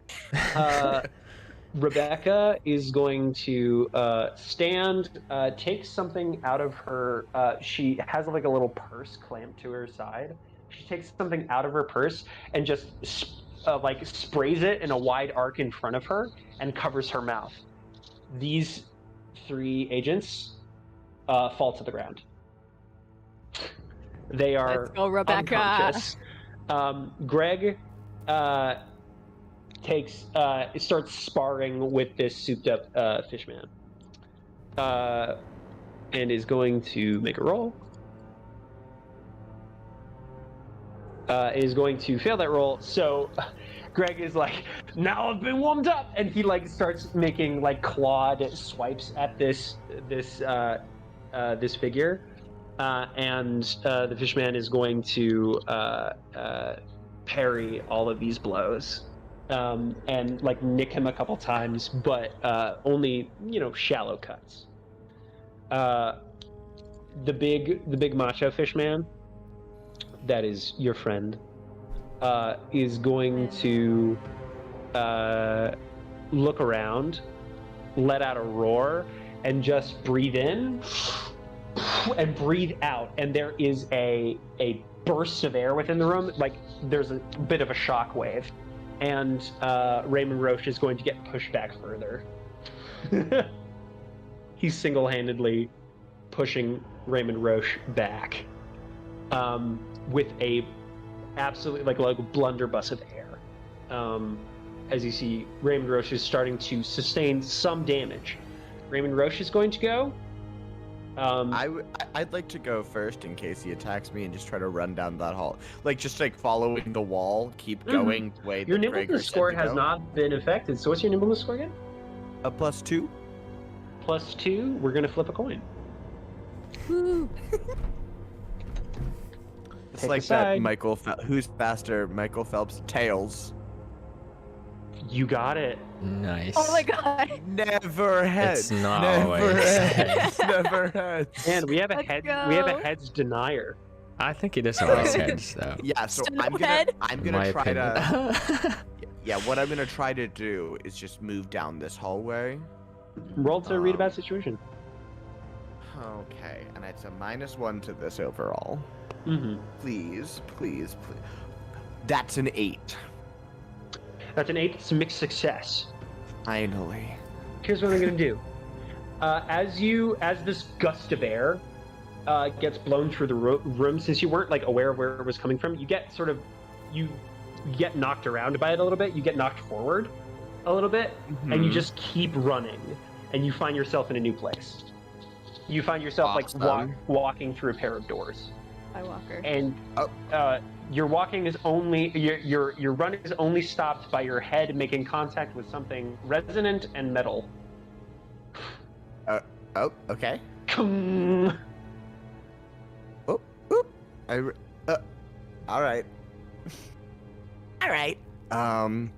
Cool. Yeah, I'm in this space fully blind and poisoned.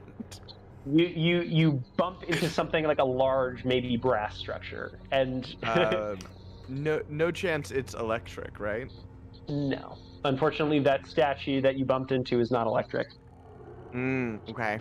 I guess I just try to keep moving forward. But you hear within this room, you can hear like calming music being played, like almost like a sauna. Oh. Do I smell eucalyptus? You do.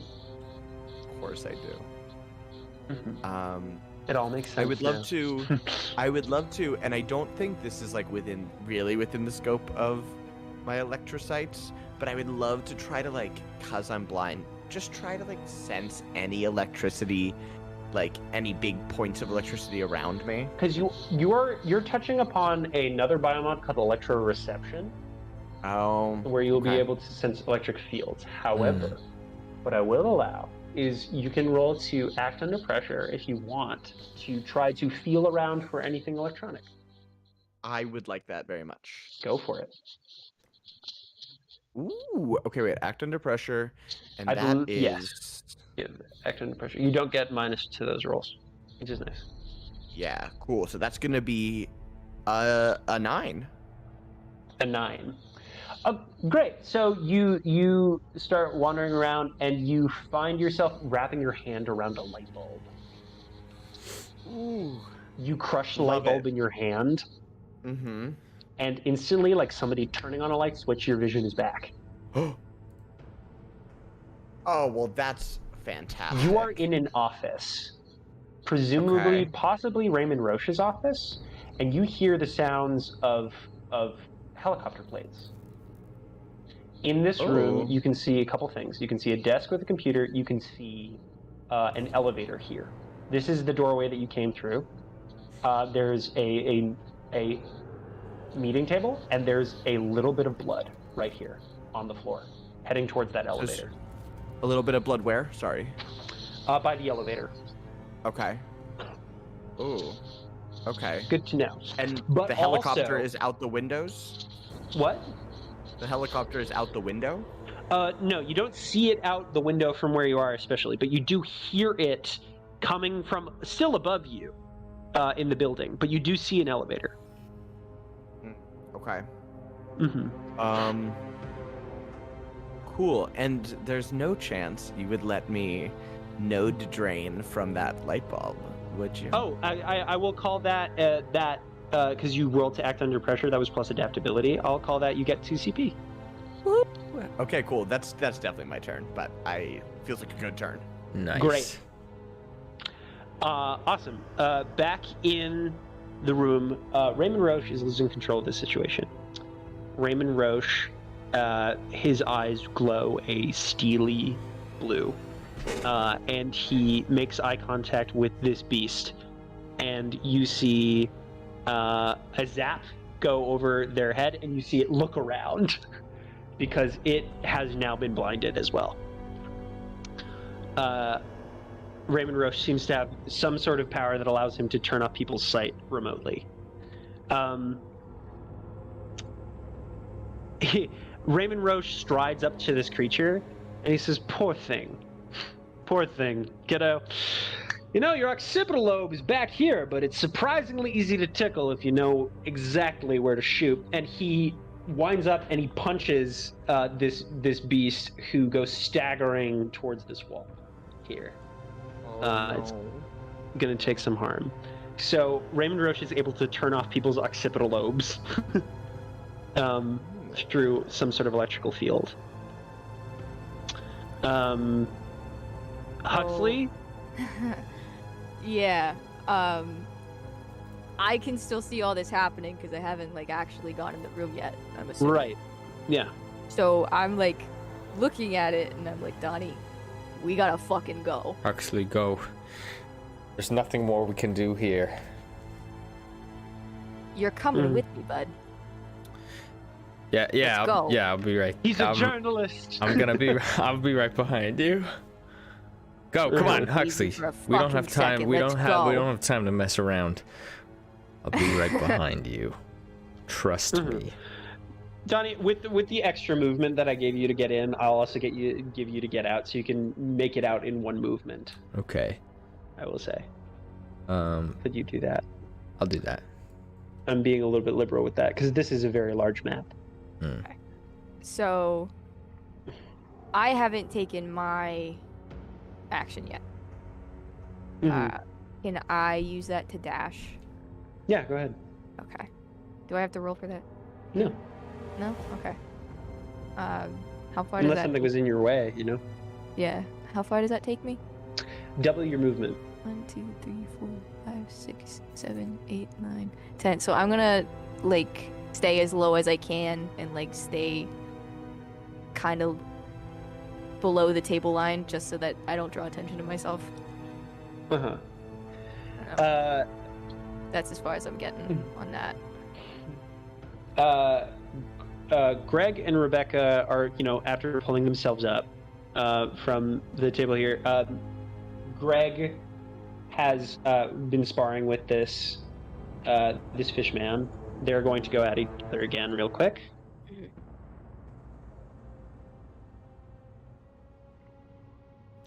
Okay. So there's an exchange of blows. So a couple stabs into you can see that they're blooding each other up like pretty bad. Like, Greg is sort of like has a bunch of blood like coming from his mouth because he got like punched, stalking the teeth. You see him spit out a tooth, and he just smiles at this fish man, bonks him on the head, like headbutt style, to like discombobulate him for a second, and then he just swipes his hand across, and suddenly this fishman no longer has a throat, and this fishman crumples to the floor. So the only active party right now in this room is Raymond.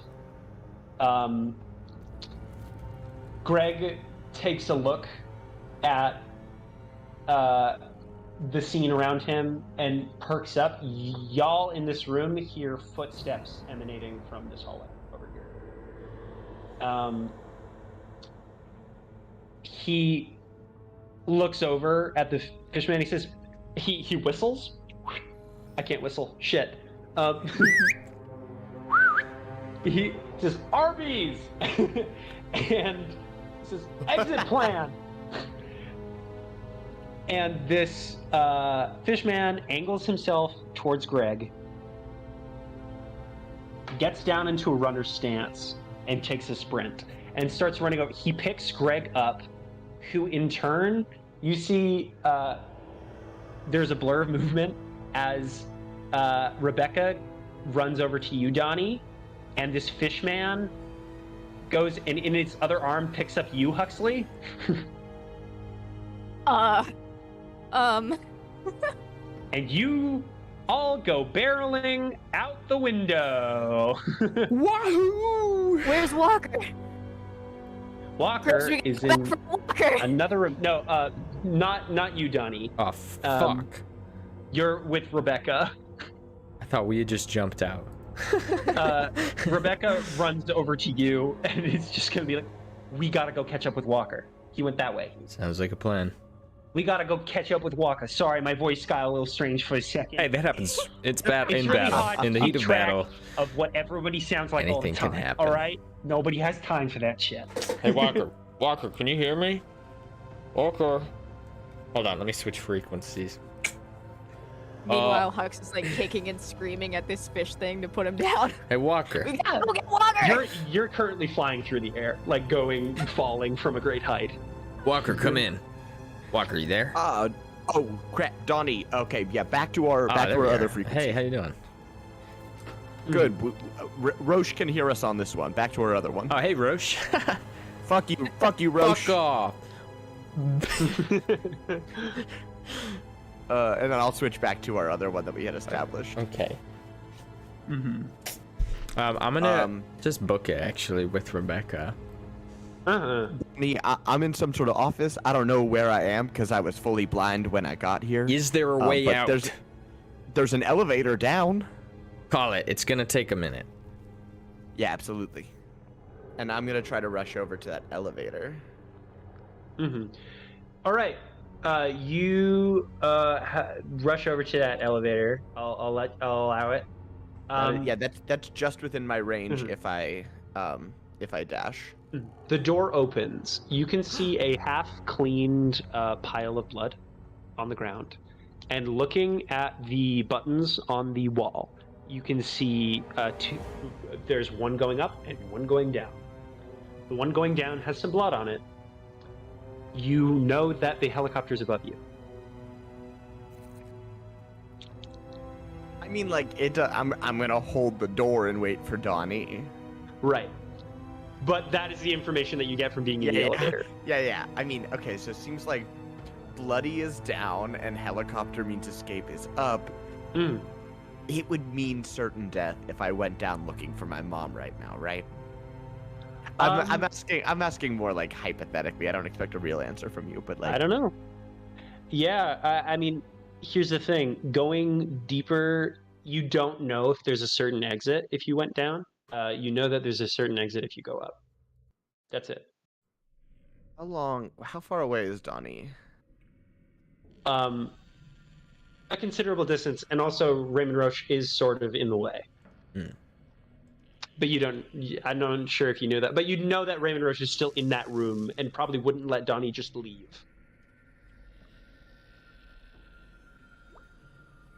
Do I have time this turn to step into the elevator and hit the down button? You do. Just for a second. Yeah, I'm gonna do it. All right. You step into the elevator and hit the button, and we're going to resolve that next round. However, Donnie, it is your turn right now. Okay. I am going to take the dash action Right. to dash. Is that it? 1, 2, 3, 4, 5. I'm gonna Double feel your like movement. Yeah. I'm gonna feel like a real shit friend if I steal the elevator and leave Donnie trapped. in It's gonna Roche's take office. a minute. Yeah. You're free to do. All right. Rebecca follows you and is going to lay suppressing fire, if she can, at Raymond. She takes these 2 pistols and slaps them together, and they combine into one gun, which is sick. They like merge with each other technologically, and the stock of the back extends, and there becomes a grip pops out the bottom, and it becomes more like a submachine gun. And she, like a very small, compact submachine gun, she starts laying just like laying out all these, like, the swarm of bees you hear within the office as this swarm engulfs Raymond. You see little crackles of electricity as members of that like hive are being like zapped out of the air like a bug zapper. But Raymond is being slowed right now, so he's going to take a couple steps, and you see some like blurs of movement within the hive where like several collections of bees get flung out from the cloud and like splatter over the visage of this statue that's in the center of the room or on the ground. But they are obscuring him, and they are sort of hurting him in a way. But Rebecca is creating an opportunity right now. I also Anyway. want to just try to contact Walker again. Walker, any chance you can give him the old buzzle duzzle again? I can try. My guess is that they've likely switched to a different frequency. Oh, okay. I can sort of hear you. It sounds like you're in an elevator. Did you find a way out? Oh, yeah. I'm just seeing where the elevator goes. That way, it'll be all ready for us. All right, scout it out. I like your style. I'll meet you in a minute. Yeah. Okay.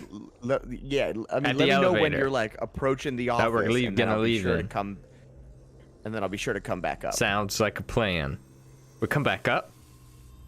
Walker, Okay. See you soon. I'm losing you, Walker. Dang thing. Drat this technology. This old phone don't work. Gee dang, static. Right. So we are at the top of a new round. Because all the rest of the fishmen are discombobulated. Huxley is still falling out of a window with Greg and Arby's. And Arby's so much. I literally, when I was coming up with his name, the only thing that popped into my head was "We have the meats." So I put it in the chat, but if the fish's name is Arby's, then Rebecca totally nicknamed her gun Applebee's.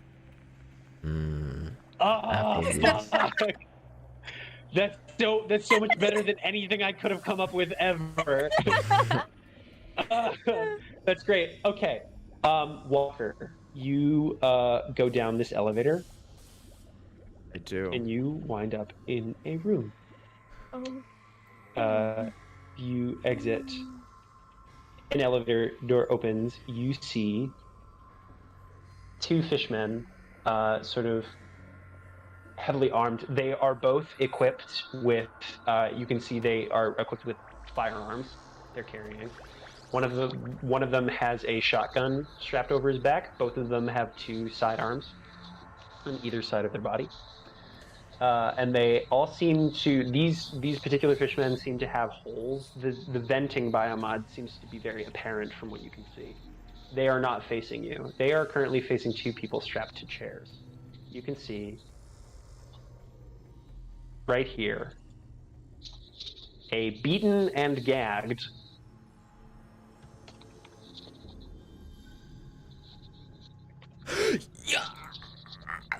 Oh my god, oh my god, oh my god, oh my god.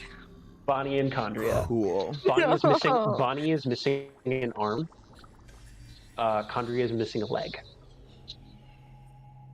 Amazing. Cool. I'm not wasting a single second. I have gotten 4 CP back throughout this round.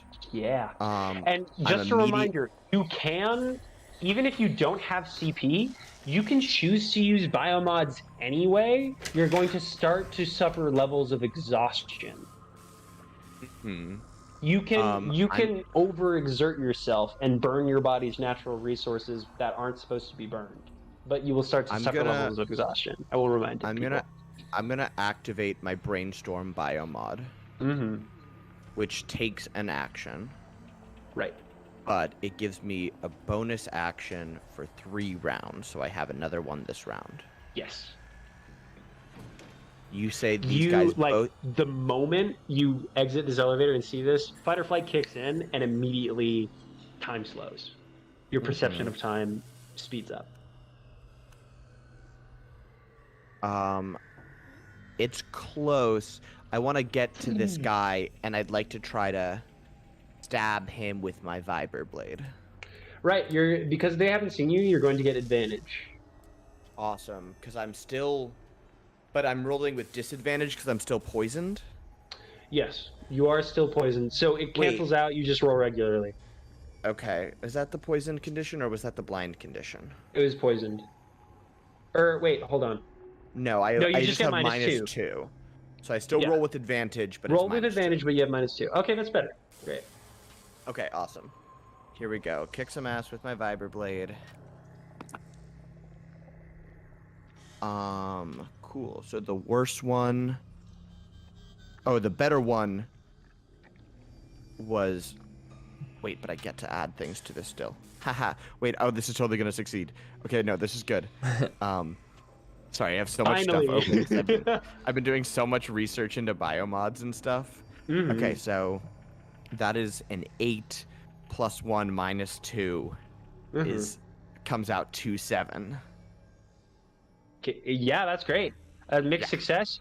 I will say, so you drive this knife into the back of this fish man, who immediately sort of screams, and you see you get a blast of hot steam as there's this steam that emanates from all these pores on their body. And both the mixed success part of that is they both understand where you are, but Chondria and Bonnie both look up and make eye contact with you. You see your mom. Well, not make eye contact. They look in your direction. They have pieces of cloth tied around their eyes and their mouths. So they can't see. And Bonnie's eye stalks are tied together. Oh no. Okay, got it. That unfortunately is my full turn because I don't get the brainstorm takes a turn to really kick in, but right. This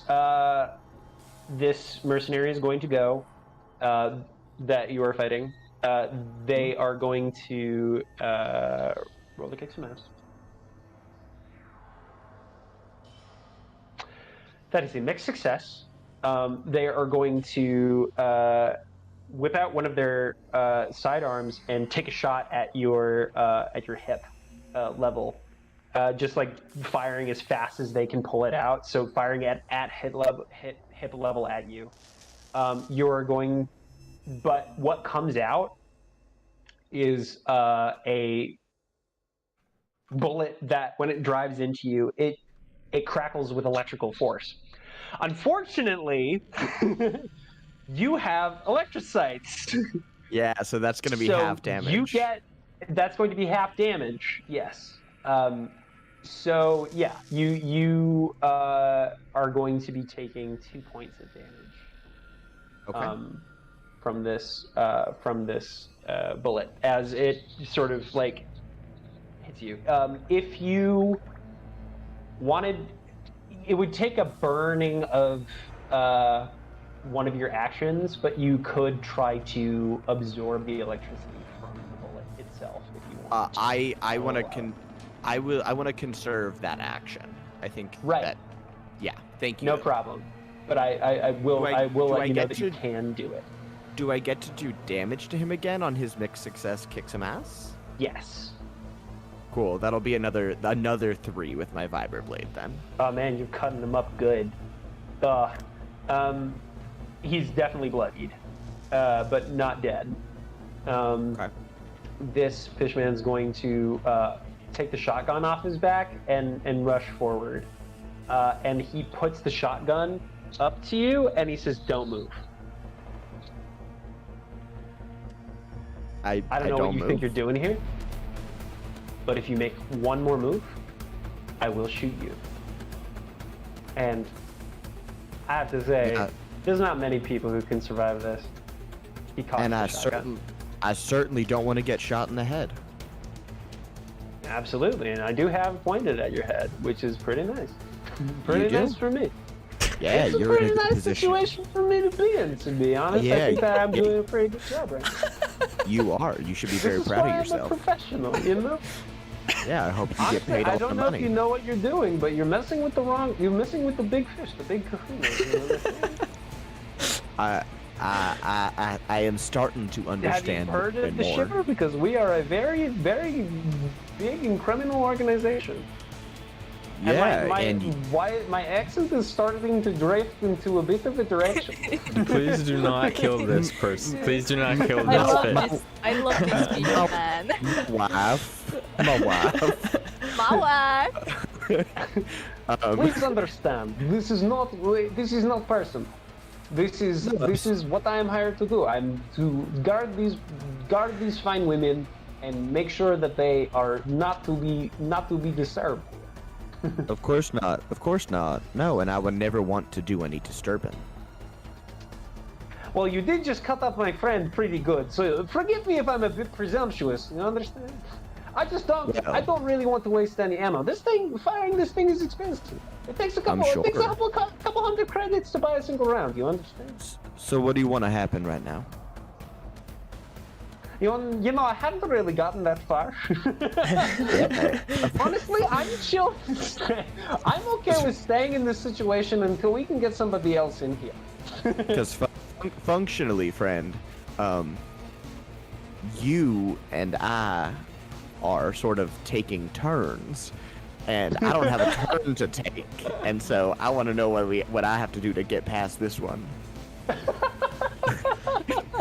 Just like we are going to quickly cut back to Donnie. Fair enough. Fair enough. Laying down, suppressing fire. You have another. This is because Walker, you went at the beginning of this round, and this is the rest of this round. I'm gonna attempt to get behind cover over here, on this side. All right. You do. Yeah. So you're gonna roll to act. You're trying to take cover from Raymond. Yeah. All right. Roll to act under pressure. God, this is my worst one. That is a 4 minus 2, 2. Okay. So. Failing forward. That's been my motto today. You take cover behind this. Oh God, but there's slippery balsamic vinaigrette everywhere. Oh no! Well, you are standing next to a statue. It's a very abstract, like weird shape. And Raymond, sensing your presence, steps forward and proceeds to punch the sculpture. You hear cracking noises as the sculpture starts to tip in your direction. Rebecca's going to attempt to aid you.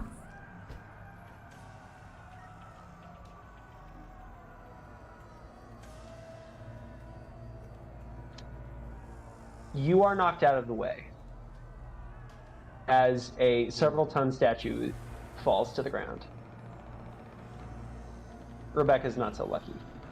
Rebecca, no! There is... she dives over and she shoves you out of the way. She's like, sorry, kid. And immediately there is a splatter of blood. No. As the statue falls to the ground.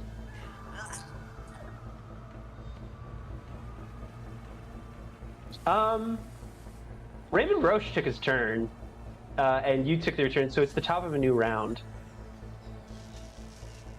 Yay! Rebecca, no! I mean, I'd love to try and go. Go for it, Walker. Okay, so with my first action, I want to try to disarm this guy with the shotgun to my head. Okay. So you're trying to move. Okay, we're gonna do... Because there's a couple of different ways that we can do this. Because you're just looking to disarm, so it's not exactly kick some ass. I mean, if I could do it through kick some ass, like if I could try to, but that feels... Yeah, you could, yeah, okay, sure. What I'm going to say is, okay, we're going to do a contested nimbleness check to see who's faster. And if you aren't, you're going to be making this roll at disadvantage with the idea that you might be you might be able to shoot you before you hit him. Does that make sense? Because he's holding his action to shoot you if you move. Oh, gotcha. So, we would contest our nimbleness first. Mm-hmm. So let's say he did not roll well. You have to beat a 7. That is an 8. Great. So you're going to be making a kick some ass roll just regularly. I'm gonna use a point of luck, knowing that this is trying to disarm him. Right. This is very, very good. Yeah. This is necessary. You rolled a 12. Great. And that's only one of your actions. Yeah. So you okay, so you're going to attack him. Roll that kick some ass roll. Oh wait, no, sorry. No, you got a 12 on that. And what are you doing for your other action, real quick? Do I have the gun in my hand now? Oh, okay, yeah, let's do that. So there's a flash of movement as you're moving, because your perception of time is much faster. You are able to completely move his arms out of the way and snatch it out of the air before it hits the ground. Yeah. And you whip it up, and what do you do? And I'm gonna fire on the one who I've already hurt. Okay. Roll to kick some ass. Yeah. And then, okay, -2 + 1, 'cause I'm still poisoned, is a 9. Ooh. That's a 9. How do you want to do that? Yeah, so because Walker now has activated his brainstorm, he's sensing the roll a lot faster. I want him to reach out and snatch the shotgun, and then sort of, he doesn't have the speed to fully grab it and get it in his hand and cock it. So while he reaches out, he half spins it around him, tucks the barrel under his arm, and then just fires backwards under his arm to hit the guy who's now behind him. Stylish. Hell yeah. That person's top half goes flying, you know? There was a very loud bang. Person's top half goes flying. That fishman is no more. The fishman still holding his arms up in the position that he would have been holding the shotgun in. Oh! See, I took you for a novice. I was hoping you had. I really, I see my fault in this situation. This is not good game. He holds his hands up. No, don't put your hands up. Go untie those two lovely ladies now. All right, I'll do anything you say. Also, I do not want to die. I know the firepower of that being. I would die very quickly. You have won this altercation. I will not give you trouble. But I understand if you hold me at gunpoint, you are only being thorough. He releases Chondria and Bonnie from their restraints. Fuck yeah. Oh my god, I'm Chondria, they are relatively malnourished, but they. And you said Bonnie's missing an arm and Chondria's missing a leg. Yeah, Bonnie wraps their other. Chondria wraps an arm around Bonnie, and they start moving together. I'm like to the elevator now. You guys make your way to the elevator. Oh, and I'm Oh my keeping this God. gun, whatever. I'm keeping this strong ass gun. Yeah. Awesome gun. Yeah, you're keeping that strong ass gun. We'll talk about the stats of it later. Anyway, Donnie, you just witnessed Rebecca die. Oh God. Yeah, I did, didn't I? Raymond Rosche is still being swarmed by bees. I turn on my silencer and keep running. Yeah. You make your way into the other room. You see, like, Raymond Rosche is just sort of, like, standing. You feel the rage emanating off of him. More like, how could this have gone so wrong? You know? He's used to a much higher level of success. You breach this entrance and make your way around the statue just as the door dings open with Chondria, Bonnie, and Walker. They are still in the elevator right now. But right now I'm going to say you're out of combat. Donnie, get in. We're going up. Well, first things first. I'm gonna run over to the computer and stick my USB drive in it. It starts to download. It's going to take a second to do that. But you hear like footsteps echoing from the other room, and mainly you hear something very large just like collide with something in the other room. Something's being fucked up in the room that you just came from, but you're not there, so you can't see what it is. Donnie, we do not have time. Just go then, go! This is more important than you or I. If we die trying to get it out of here, then it's all for nothing.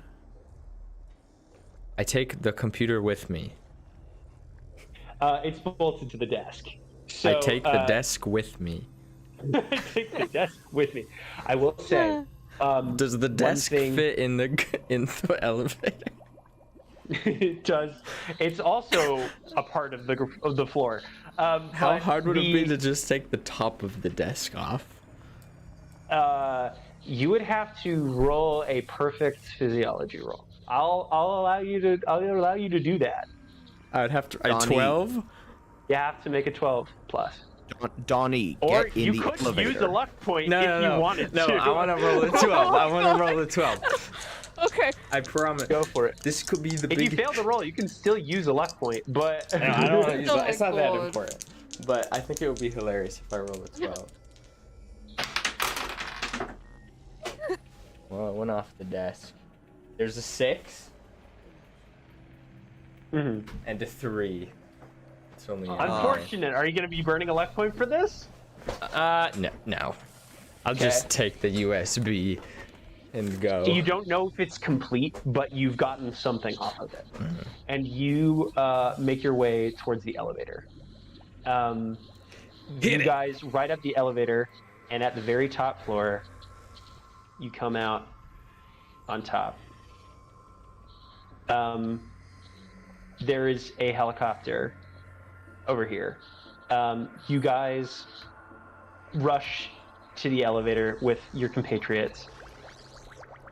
and from inside, you hear, okay, I know I have a lot of explaining to do. It's fine. We'll do that, but we'll get you out of here first, all right? And Linksy puts on her goggles as she starts to lift off with the helicopter. And that's where we're gonna end it today. That's my girl. Oh, Holy shit, bro. we got Chondria. Holy and Bonnie. shit balls. That's a win. That's a big win. As we ride off into the city. Ooh. You've escaped again. Did Hux and Greg and Arby's make it out okay? Oh yeah, you Okay, guys good. hit the ground Okay. several stories below. And wait, roll to endure for me real quick. Yeah, got it. Okay, so that's a 6 and a 5, which is 11 plus Great, so you 2 didn't would pass be out 13. on the way down. But you guys hit the ground. It knocks the wind out of you. But like this giant fish man's gonna like run away at very high speeds, and you are all just like bobbing in his arms. Gregory looks over to you from under one arm because you're in the crooks of his arms. He looks over and he says, "Not the best way to travel, but it's pretty damn efficient." If you say so, Gramps. Fuck. Anyway. Well, what a spectacular time. Thanks everybody for joining us. Our usual thank yous go to, of course, character art by Birdie. Spectacular stuff. Emotes by Jackson. Music today you heard from the pre-roll by Trefethen Studios. That's Braden. Gotta check out his stuff. Maps made with assets by 2 Minute Tabletops. Tracks by tabletopaudio.com. Additional backgrounds by Cybermaps. And thank you to all our Frag Maps. Thank you to all our Kickstarter backers as usual. We'll see you next week for BioJacked. But until then, and as always, thank you for enrolling in Donkey Kong High School. School.